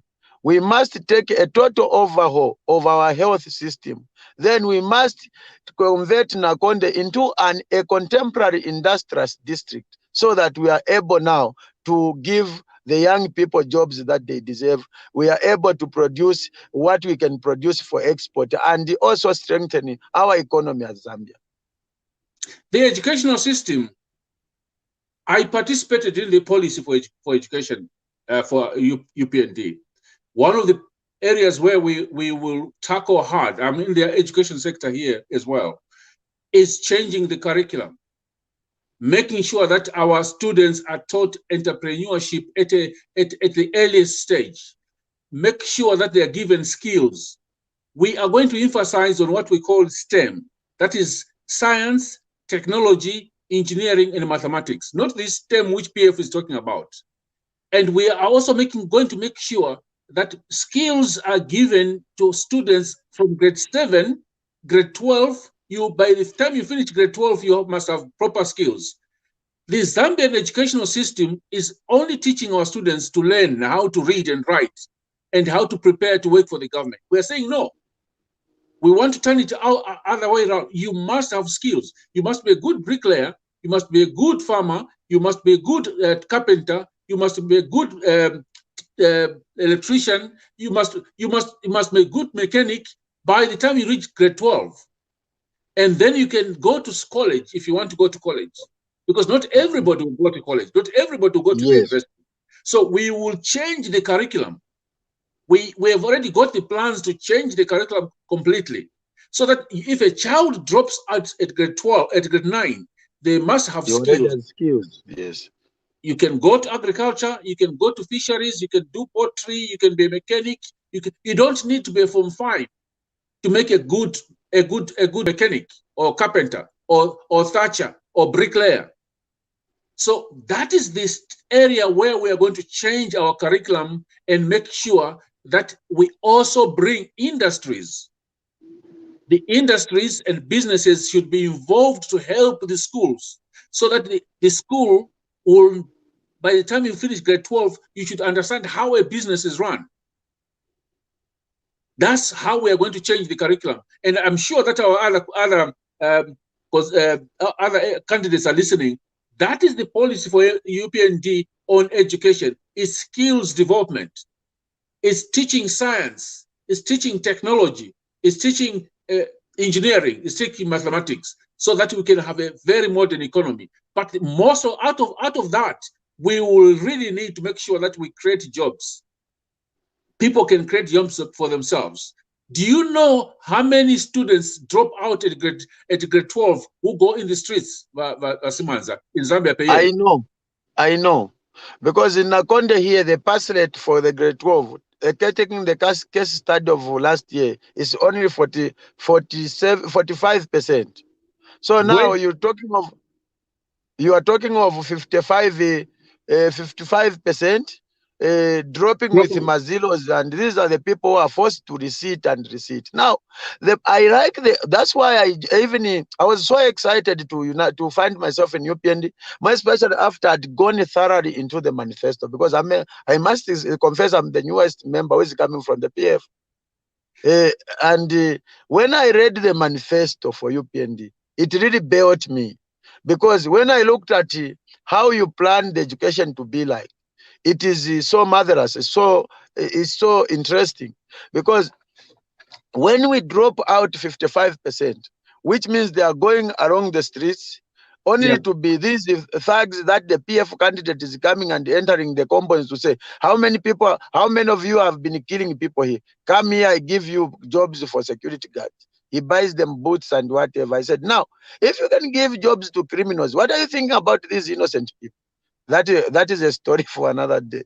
So, for our viewers, Zambia has 300,000 grade 12s who drop out every year, then don't go to college, they don't go to university. And so they become just vulnerable. Every year you have got 300,000 at grade 12 dropping out, not going to college. That's it. The question is, where are these children going? And I think 50,000 comes from Nakonde. 50,000 come from 300,000 for the whole country. So it's really, really sad. So now I think let's conclude it this way. You have got a clear picture that you need to boost your agriculture. You need to make sure that your education system works. You need to work hospitals which work. You need to promote trade with Tanzania. But to do that, you need roads. That's what you've just said. Yes. You need good roads. We need good roads and storage facilities. And storage facilities. And you also need an FRA and ZRA which works well. Not this current FRA which is borrowing maize from the people, and they take ages to pay them. This is swindlers in the form of FRA, and even ZRA is overdoing it. Because now the country has been literally left to survive on taxes. This is not what it's supposed to be. Because we can't run a country based only on tax. That's why you have seen things are getting crazy expensive. Because you find that ZRA has 2 stations now. They value goods, they clear goods at Nakonde here. Kapili is waiting for you to go and top up. So you find that these people, multinational corporations that have come in Zambia in form of trade, they are taking advantage of that. That cost the ZRA is heaping 3-4 times on the goods is in the end hipped on the end consumer, who is the Zambian there out here. You see. So even ZRA, I think when we come in power, we must advise the powers that be that it takes a moderate tax. Instead, we diversify our economy also to be balanced by agriculture and other things. But if we are going to say let the whole country survive, the treasury survive solely on ZRA, then we are going to kill our people. So basically, we know that the country is overtaxed, and value-added tax is very high, and we are overtaxing our people. It's like, you know, yes. It's like milking a cow. I mean, milking a cow and milking it without feeding it. Milking even booze. We need to feed this cow called Zambian. We need to feed it first, so that we can then milk it. At the moment, we're milking it and milking until it will drop dead. So now, if I to give our viewers a chance to help you, Vasimwanza, how would you like them to help you? I'm really appealing to the people in the diaspora and, of course, in Zambia, our brothers and sisters. This is a battle that we need to fight together. Nakonde is very vast and with very bad road. And here in Nakonde, because we are in opposition, I'm only relying on my 1 or 2 vehicles that I personally have. We don't have a party vehicle, we don't have what. So campaigning is so expensive for me, because if you have to take security, taking into consideration the behavior of our colleagues in the other camp, the PF, they want to chance you at any given time and hack you up, do this and this. You need to move at least a good number of you so that when they attack you, you can be in a position to defend yourself. So we have had challenges where we hire some vehicles, this and this. So campaign has been a bit expensive on my part. So again, we are going to the polls. We need to up our game now because we have a few days remaining. This is where we can lose out if we are not careful. So we need to up our game. We know the PF. I know them. I've been with them. They are my parents. I know this time they will put money into the system like no man's business. And they will try their level best. Even if they try, they can't win. But we want to win with a lot of easiness. More especially that we want to give HH an added advantage so that it wins easily. Because if we start winning with small margins, then we may have challenges to meet the 50+1. Me and my sister favorite, we have an advantage. Even if I'm ahead by 2-3 votes, I'm still a winner. But with our president, it's a different situation.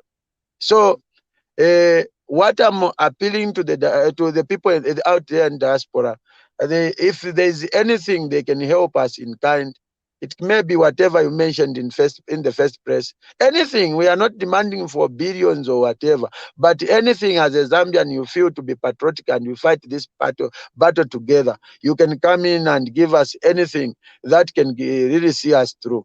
But otherwise, me in Nakonde here, things are set. And given the powers, given your support, given my big man, the president's support, I will take them on come 12 August and I will emerge victorious. Fantastic, fantastic, Vasimwanza. And where I'm broadcasting from, there's a law that I can't give your phone without your consent. So I would like to give your phone number to the, if you give me the permission, to our viewers. What do you think? I don't have a problem with that. Okay. Now, viewers, especially in Chipata, because you say the guys in Nakonde are your mbuyas, I want you to give your mbuya a lot of money. Even us from Mumbwa, even Lozis, even the people from the Southern Province, anybody who's in UPND or who supports Zambia, if you love your country, support Nakonde, support all our candidates throughout. So he has given me the permission to give you the number, ladies and gentlemen. Our candidate for Nakonde, I don't call you as unhonorable until you win, Vasimwanza. You are Mr. Simon Simwanza, is +260 97 97 41 270 +260 for Zambia 97 97 41 270. We will put it on the chat so that please send him something. You can send him £100, $100, even more if you can. I know that some people have given more. If you can't do that, send him airtime. If you're in Nakonde, go and buy him fuel. Go and give him a chicken or buy him a goat to feed some people on the 12th. If you're in Nakonde, hey, go and help him. If you're in Lusaka, phone him and help him. That is what we are asking you to do. So, Basimans, I would like to say thank you so much. If you want to join us, you can continue joining us. Listen, and the interview to do with our Chilupia. Just mute yourself unless you've got a question you want to ask me.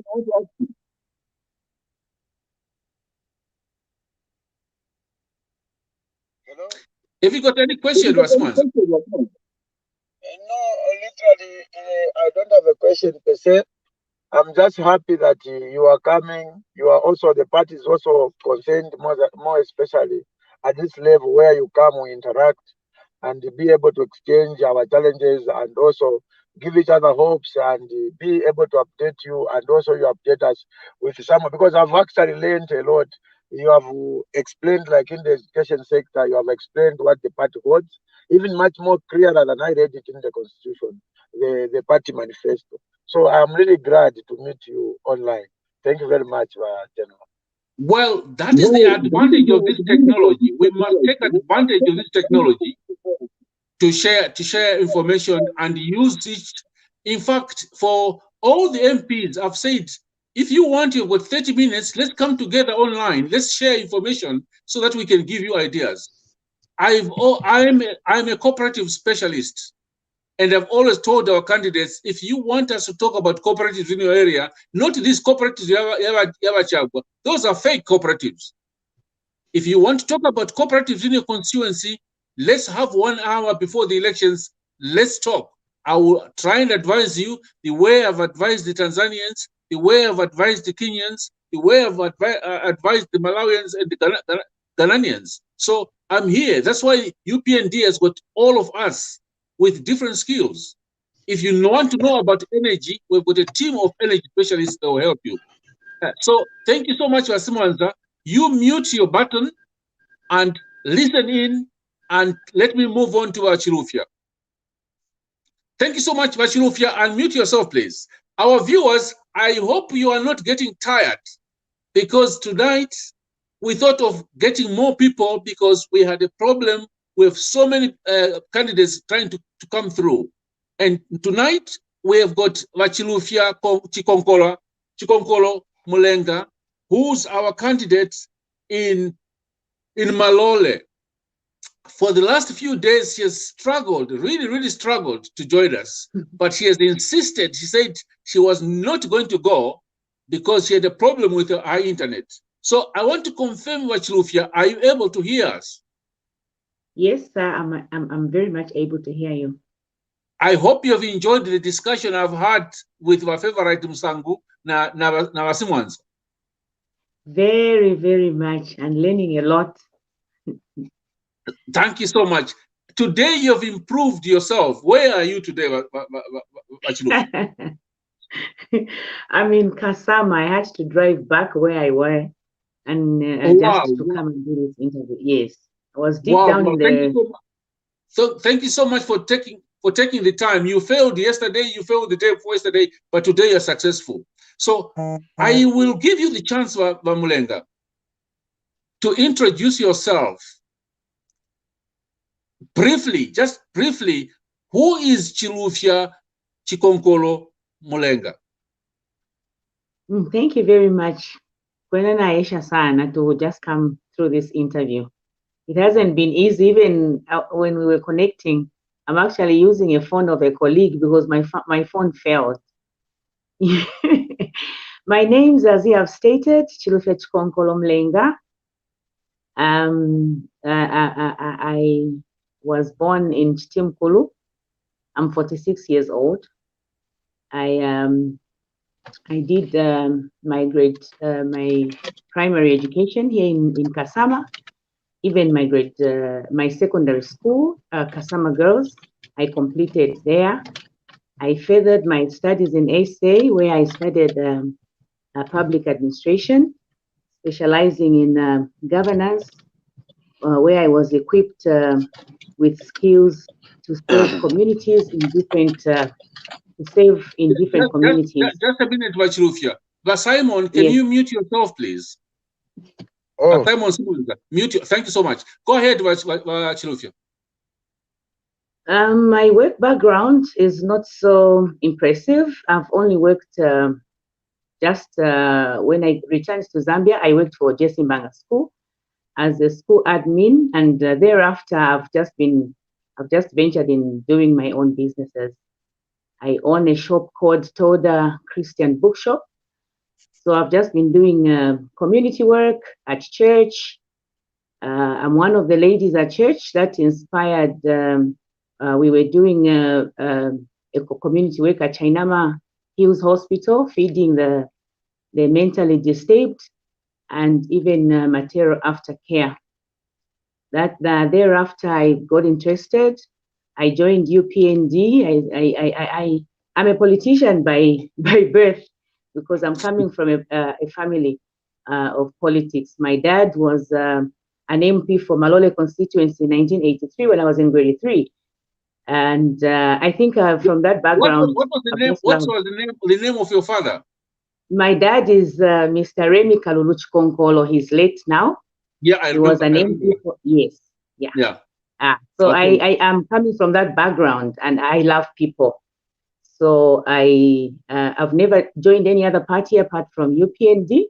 I joined UPND in 2008. Immediately I was appointed as Lusaka Province Vice Chairperson. I'm in charge of administration. I did a lot of party mobilization. And in 2011, when we lost the election, I thought of coming to Northern Province to just do a quick survey about UPND and how grounded we were in the province. I did a fact-finding tour. I came to Malole, I consulted my dad, and he said, you know what, you can venture. It doesn't matter which party you belong to. It's how you talk to the people. That you convince them to join your party or to support you through what you intend to do for them. So I started from there. I wrote a report to our late Secretary General. By then we had Mr. Chiwe. I gave him a report. I said, you know what? I found out that we are just not on the ground, but people love us. We have membership there, but we are not visiting our people. And from there, I got interested and said, I think I've chosen what to do. This is what I love. I just want to work for the people of Malole constituency. I helped in reviving the party and coming up with a lot of party mobilization around the district, Mungu district, and Malole constituency itself. So it's then that I decided that I will definitely fight for this seat. Yes. Fantastic. So who's who's standing on the PF ticket, and do you have any independents as well? Or yes. We have 6 parties actually. There's Socialist Party, there's DP, there's MDC, there's UPND, PF itself, and I've forgotten one, but we are 6 parties and 3 independents. We are about 9. We are 9. 3 independents and 6 parties. Yeah, who's the PF candidate? The PF candidate, they've decided to change this time. We had Ayaluma in the past 10 years. Now there's Mr. Robert Kalimi. Oh, Yaluma. Oh, the gentleman, the former minister Yaluma. Yes. Oh, so they've brought in a new candidate now. They've brought a new candidate. They feel he's going to sweep better than the past candidate. All right. So you know, when we hear of the Northern Province, this is Northern Province, am I right? Yes, sir. When we hear of Northern Province, we are told it's the bedroom, and the GBF is always boasting, you know, Imwaku, UPND, you will never win in Northern Province. Is this still the bedroom, your PF zone? I'm telling you, thank you very much for that question. It is no longer a bedroom for you, for PF. I'm telling you, we have entered 100%. Their campaigns are not even for the people. They don't even speak to the people, for your own information. What they just do is play music and throw fitenge and to saute and give them and give people money. But we are giving the people information, what UPND stands for and what UPND is going to do when you win the election. I'm telling you, nothing but the truth. It's no longer the bedroom. Today I had a meeting in Mawula Ward, where we had gone at the Pulumwe village. You'd be very surprised. People have changed. There is no way, even in a marriage, for example, in a marriage, you don't sweep your bedroom. Do you really think that money you are married to will stay? They go to look for other women who are clean. And this is what is happening. It is no longer a bedroom. I must tell you, even the other, I think it was 2 weeks ago, it was a Sunday. I just left Makasa village around 10 hours with my campaign manager, Honorable Nail.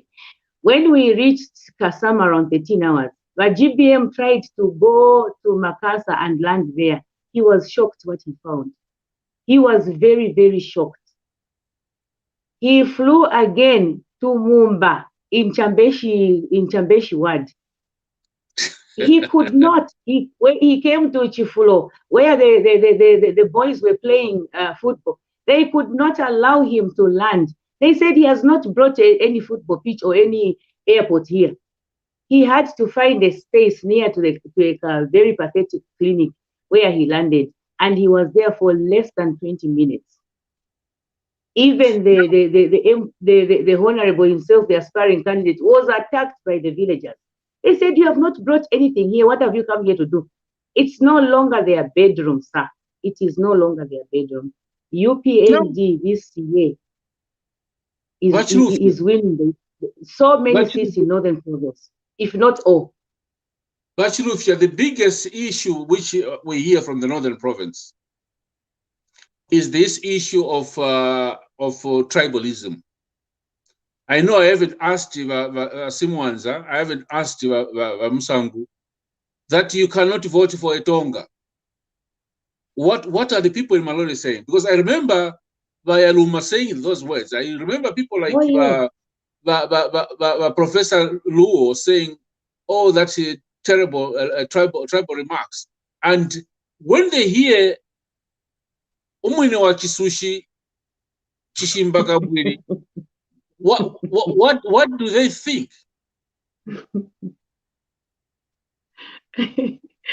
You know, it is very disturbing, these tribal attacks about HH. People have come to realize that they are lying. They are actually the ones who are even giving examples when we are explaining to them. You know, it's not only it's not only about tribe. That that's what they say. You know, it's those silly ways, tactics of politicking. It's people have changed. General, get it from me. Even when you miss out this point on our meetings, people themselves, when you give them chance to ask us questions, they actually say, we are voting for Hakainde Hichilema. We don't care. Nangwali kwataka patula kamutundu tulemvota. Efyo bale tubepa na ba MMD palisata.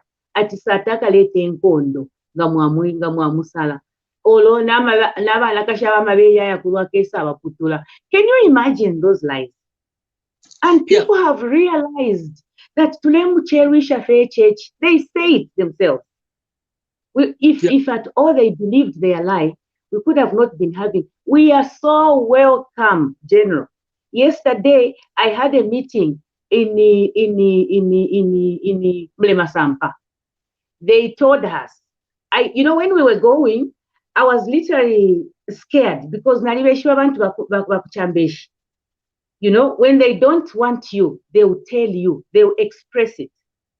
So when we went, I was telling my colleague in the car, I said, as I'm going, I need fear in me.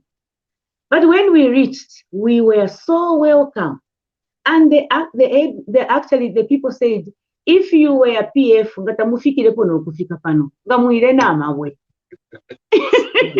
this is what is happening. And this is the bedroom that's what they were saying, our bedroom. And you know, Malole is at it's what they call the center of the Bemba land.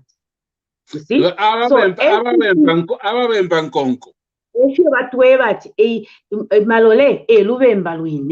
So it's like everyone is here. Their machinery is in Malole. But we don't mind, because when you look at the people have changed. They were telling us yesterday that if you were PF, you could have not held a meeting here. So it is no longer their bedroom. They will explain to them that HH is coming with a developmental plan, not to come and cut. That's what they tell them. And we ask them, what about us, his children who have come to stand here as MPs, as councillors, as council chairperson? Where does he take us? Where are we going to get a president from? So you see, General, these are the lines of PF, and we don't even mind about them. Bamulenga, if for them to be saying all these things about privatization, homosexuality, and all this nonsense, is a sign that they have no agenda by PF. They have no story to tell the people. And we've told the people that PF, they've damaged the economy. They've borrowed more money than Kaunda borrowed in 27 years. They are corrupt. These are facts. These facts are there. Okay. Now, I wanted to clear that off, because Northern Province, these are the things we hear. When we hear Chishimba Kambwini, he speaks as if he's speaking on behalf of the people of Malole. And you are saying tonight it's not true. Okay. Now, Bachirufia, how many wards have you got? And how many voters have you got? The voters in Malole are 78,781. Wow, that's a big number. Yes, it is a very big constituency, and we have a very big population. I have 15 wards with 142 polling stations.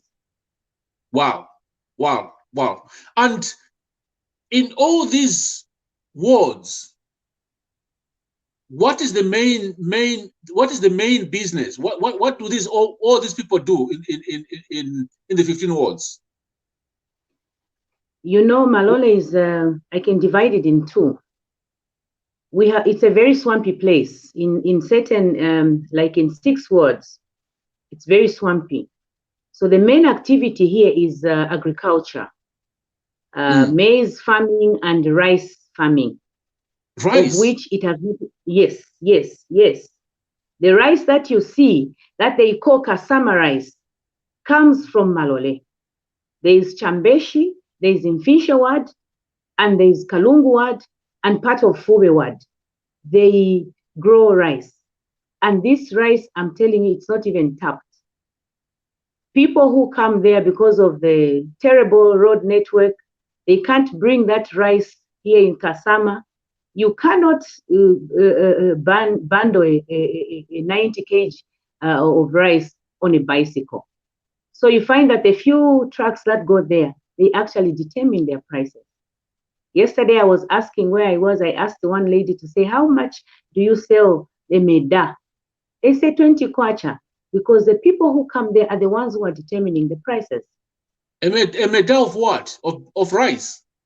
Of rice, yes. A meda is about 5 kg. Yes, 20 kwacha. That's less than 1 pound. That's less than 1 pound for 5 kgs. Exactly. And when they buy from them at that cheaper price, they come here in Kasama, they grind it, they repack it, they sell it at a higher price. But when they are getting it from them, because they can't transport it, bringing it into Kasama or any other place, they determine the prices for the people. Wow. And how far are you from, how far are you from Congo? From Congo, we are far. We are far, but we are near Nakonde. You are near Nakonde. Yes, we are near Nakonde.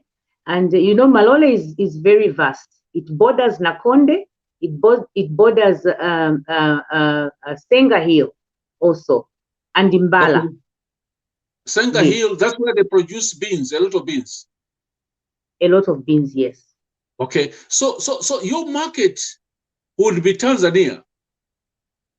Definitely. And probably Lusaka, because Lusaka, how many kilometers are you from Lusaka? It's about 885 kilometers from, yes, it is really far. 885, somewhere there. So maize, that cassava rice comes from you? That cassava rice comes from Chambeshi, Kalungu, and Infinchewad. We also cultivate, yes, it's also cassava cultivation and maize, which is, it is nothing, because everything that happens there, it's just peasant farmers. There is no commercial farmer in my constituency. So they're all small scale farmers. Yes, they're all small scale farmers. Okay, now that is it for Malole. Do you have any fish farming? Do you have any livestock? A little bit of cattle. Yes, I had once spoken to someone in the agriculture sector. I asked, why don't we have cattle or any other? You know, there are a lot of goats though, but the cattle, yes, a lot of goats. But the cattle, it's not so much, because I think our area is a problem with the grass. That's what that man explains to me, that we don't really have because a lot of our grass is not so good for cattle. But we have a lot of goats. But it was a lot of goats. But you know that goat milk is one of the most expensive milk, and there's a huge demand. Yes, goat milk is very, very expensive, and there's a huge demand for goats in the Middle East. Not only in the Middle East, even in Zambia, there's a huge demand for goat from the Asian community. Each Muslim has to slaughter 3 goats during their festival. So if you had a very good system where you actually but they have to be slaughtered in a certain way, because the Muslim community, they have to have their animals slaughtered in a certain way. So the only way would be to mobilize yourself and make sure that you get somebody who will be targeting that market. And you are near Tanzania. Tanzania has got a lot of Muslims, and they need a lot of goats for their celebrations. So that is one area where you would work with your fellow MPs. And this story of Saudi Arabia of goats, these are some of the things which PF should have done. Because if you can't raise cattle, you can raise goats. The only problem with the goats is that they eat anything, they can damage things, but you need to manage them well. Now, let's move on, Bachilufia. How many schools have you got? Secondary schools and primary schools. Yeah. Secondary schools are not so many. If I can't really come up with a specific figure, but I think they are less than 17 secondary schools. Most of them are basic schools. And what I have just discovered in our constituency, there are a lot of community schools that just go from grade 1 to grade 4. There are a lot of them, and they're in a deplorable state. These community schools are run by a community, the community itself. And the teachers come from the community who are not even educated, so to say. They don't even go up to grade 12. If they just find someone who can read and write, someone who can just read and write is the one they would pick. Would just feel sorry for the children in the village to say, let me be teaching, let's build a community school, and I'm volunteering. So these community workers are given not money, but they are paid in terms of food. And when you look at these community schools, they have no desks. The children literally, you know, I have a lot of videos that I have done, and you'd feel sorry for the children. They don't actually sit because they don't even have where to sit. Others are lying down. What I'm saying is nothing but the truth. They lie down to write. Right. Because it's just pathetic. If you school yawe no cement, the parents vatamenjelwa vaocha vakula vashingula elwa vana valesangiramu. And there's one classroom that I entered. When I read the word vowel, it was even wrongly spelled by the teacher who is teaching these children. Do you really think they'll go far? Yeah. There are a few secondary schools, and even the basic schools that are there, they are far. So that's why they've promoted a lot of community schools, so that when a child is about grade 4, can walk probably 15, even 20 kilometers away from the village where you're going to get the school. Right. Wow. There are a lot of community, yes. And you find that these community schools, I've even found some community schools that were started by my father, and they are not promoted to be proper primary schools registered by the Ministry of Education. So here, education, there is a lot of illiteracy. A lot of illiteracy. You find a grade 1 going into 4 years later doesn't even know how to write their name. Something that is as simple as your name, you can't even write or spell it properly. The education system is in a deplorable state. It is pathetic. Wow. Yeah. Musha, you are back, my friend. I know you've been working hard. I want you to ask Mulenga, you know Malole better than I do. Do you have any questions, Musha? No. Do not assume that I know Malole better than you. I thought you said you were Bemba Nkonko.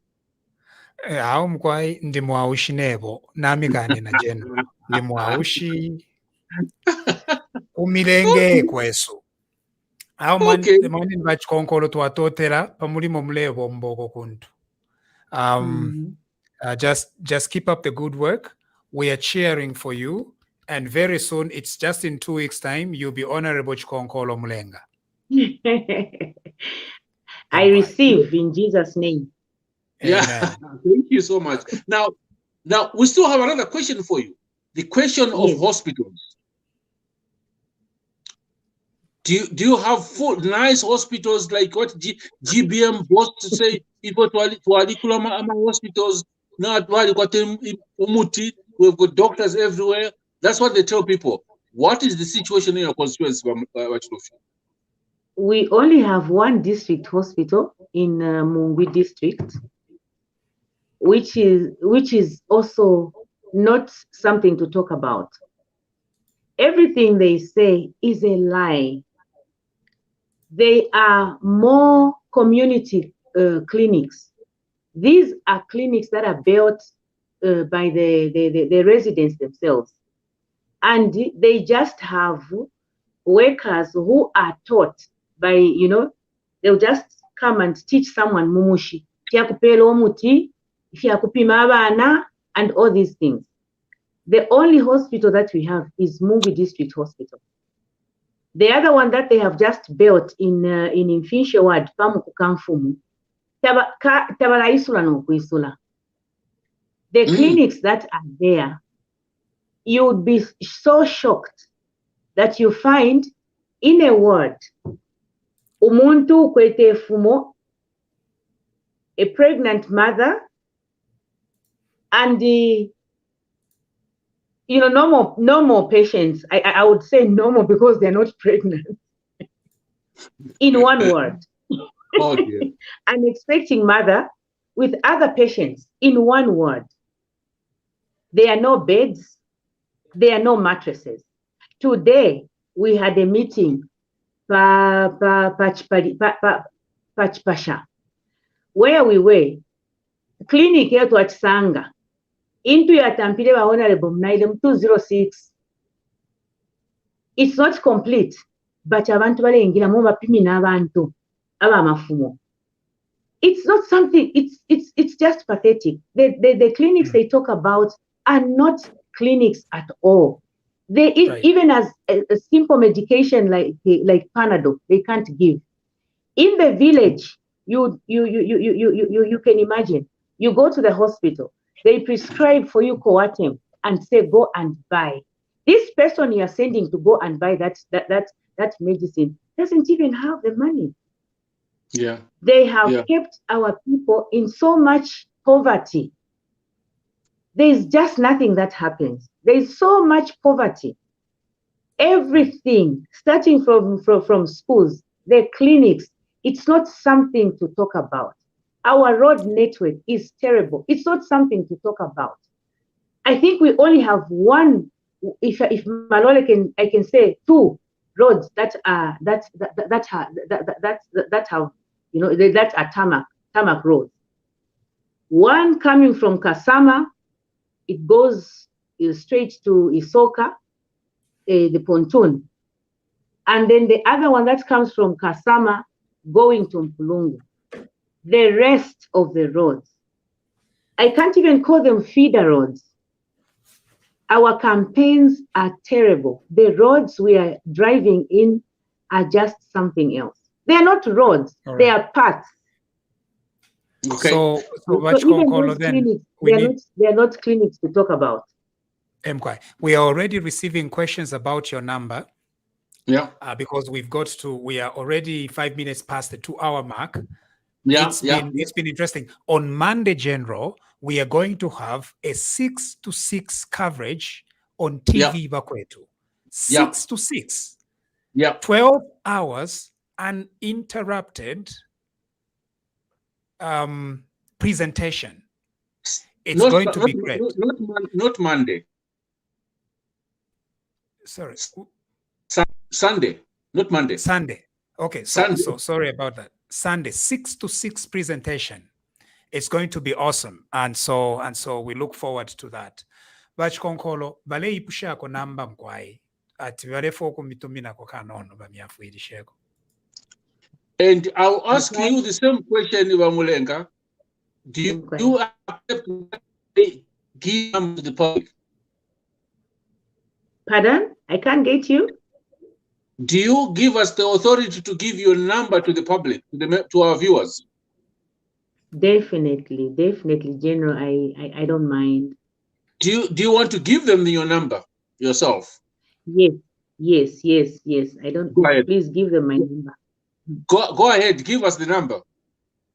Okay, the number is +260 97 83 3639. +260 97 83 3639. Thank you so much. Please help Chilufya, Chikonkolo, Mulenga in Malole. We want her to win that seat. You've heard for yourselves. This lady is so persistent. She could have given up. She tried the other day. She couldn't go through yesterday, but she's kept on telling me, no, Mr. Chipaku, I'm coming back. I'll try everything possible. So this lady can make a good MP because she's persistent. Okay. Now the three candidates, can you unmute yourselves? I'll give you a minute, just 1 minute, to ask if there's any question before I ask my co-host to thank you all and wind up our debate right. Unmute yourself. Any question to me, especially this NDC man? Any question? Favorite?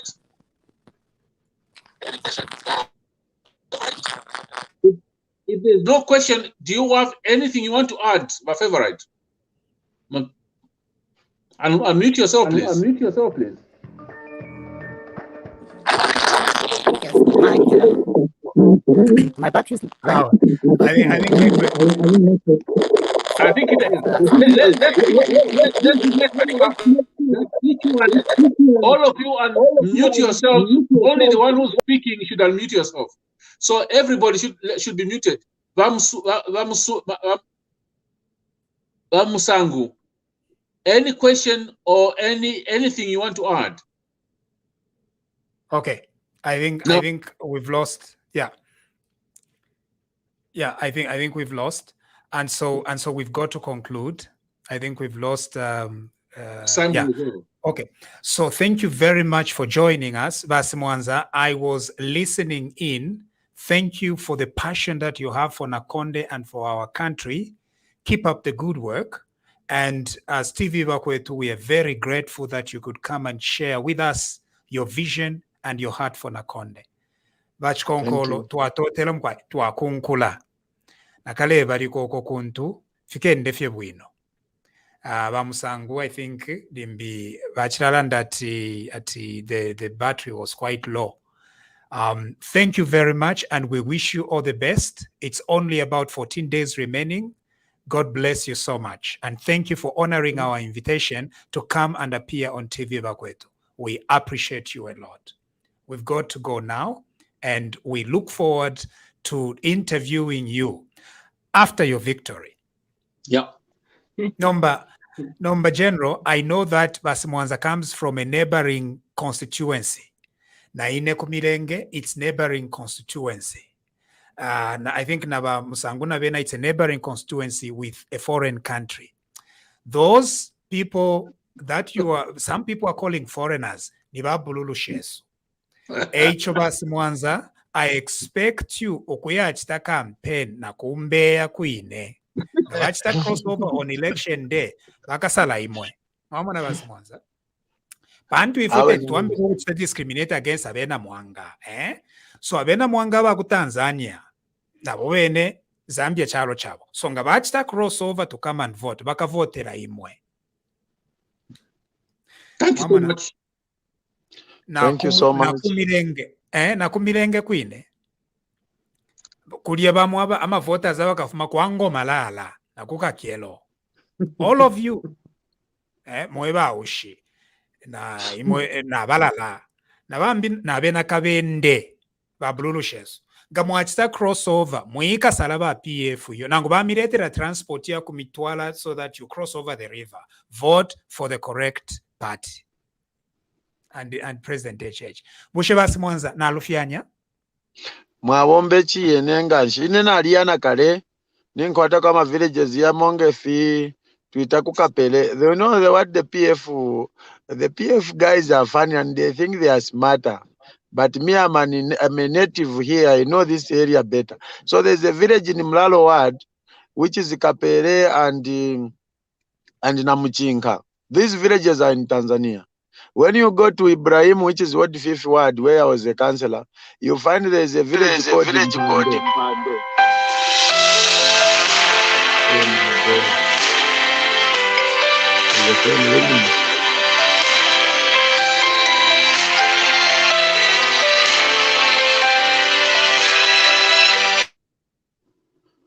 So I've already gone there and campaigned, and the people, you know, one funny thing about Musha, when in Nakonde here and Tanzania, we are sister countries. When something goes wrong, like the economy is bad in Nakonde now, it affects the other side. So even Tanzanians are in a big shock. They don't want to see PF anywhere near. So number Bamusangu Chiengi palia. Na nimpepi na Pampueto te. It's just across the river. Yes, Pep sana Pampueto. So abawire wonse aba ku other side. Ibabululu sheso. Ngabachita crossover to vote. Muka bebe ko batu bakamusale ayin. Teku batamfia atiyo mkwa imwe nimwe bakasai. No. Bantu besu balia. Mufuire mwaya chita campaign kwa Mpweto. Sonche swaya ma excuse yako batu yote tinje kuri bakasai. Bantu besu. Muka chita campaign kwa Mpweto. Unokuya mwali yate? Because some people think that no, Malawans will be voting, Katangis, Abena Katanga will be voting, Abena Tanzania will be voting. It's okay. Those are border areas. So and they're entitled. Na ineba bururu shandi kumirenge, kukakelo, na kwango malala. They will cross. They will come and vote. And so we don't want to be divisive. Yo, kumone Kasai niwi, Somuya Tanzania niwi. As long as you have a green national registration card and a voter's card, you are going to come into Zambia. No, kusala haka inde hichiremanga president. Epela. Oshimusangu, na lufianya? Awe, tamulufia. Tatulefwayo obulomo bakuleta obulomo kuma border areas aya kwebati abantu abashayikalapo kuma border areas baleta obulomo abati yo mkwai no those border people on election day they wake up very early in the morning, cross over Bambi, they'll cross over Mpweto and Mweru and Utumana Tumotumo to come and vote. And they are going to vote for a new government. And together we'll continue existing. Our chapel, Tukalanda Kopasa Mairo na Sunday. I think it's because everybody has unmuted themselves with the feedback. So if you can mute everybody, Munsha, everybody, please, then we conclude. Okay, so we are concluding now. Thank you very much for having joined us today. We really appreciate, and we'll see you either tomorrow, Saturday, and we have 6 to 6 on Sunday. It will be awesome. Good night. God bless you, and God bless our country. Thank you.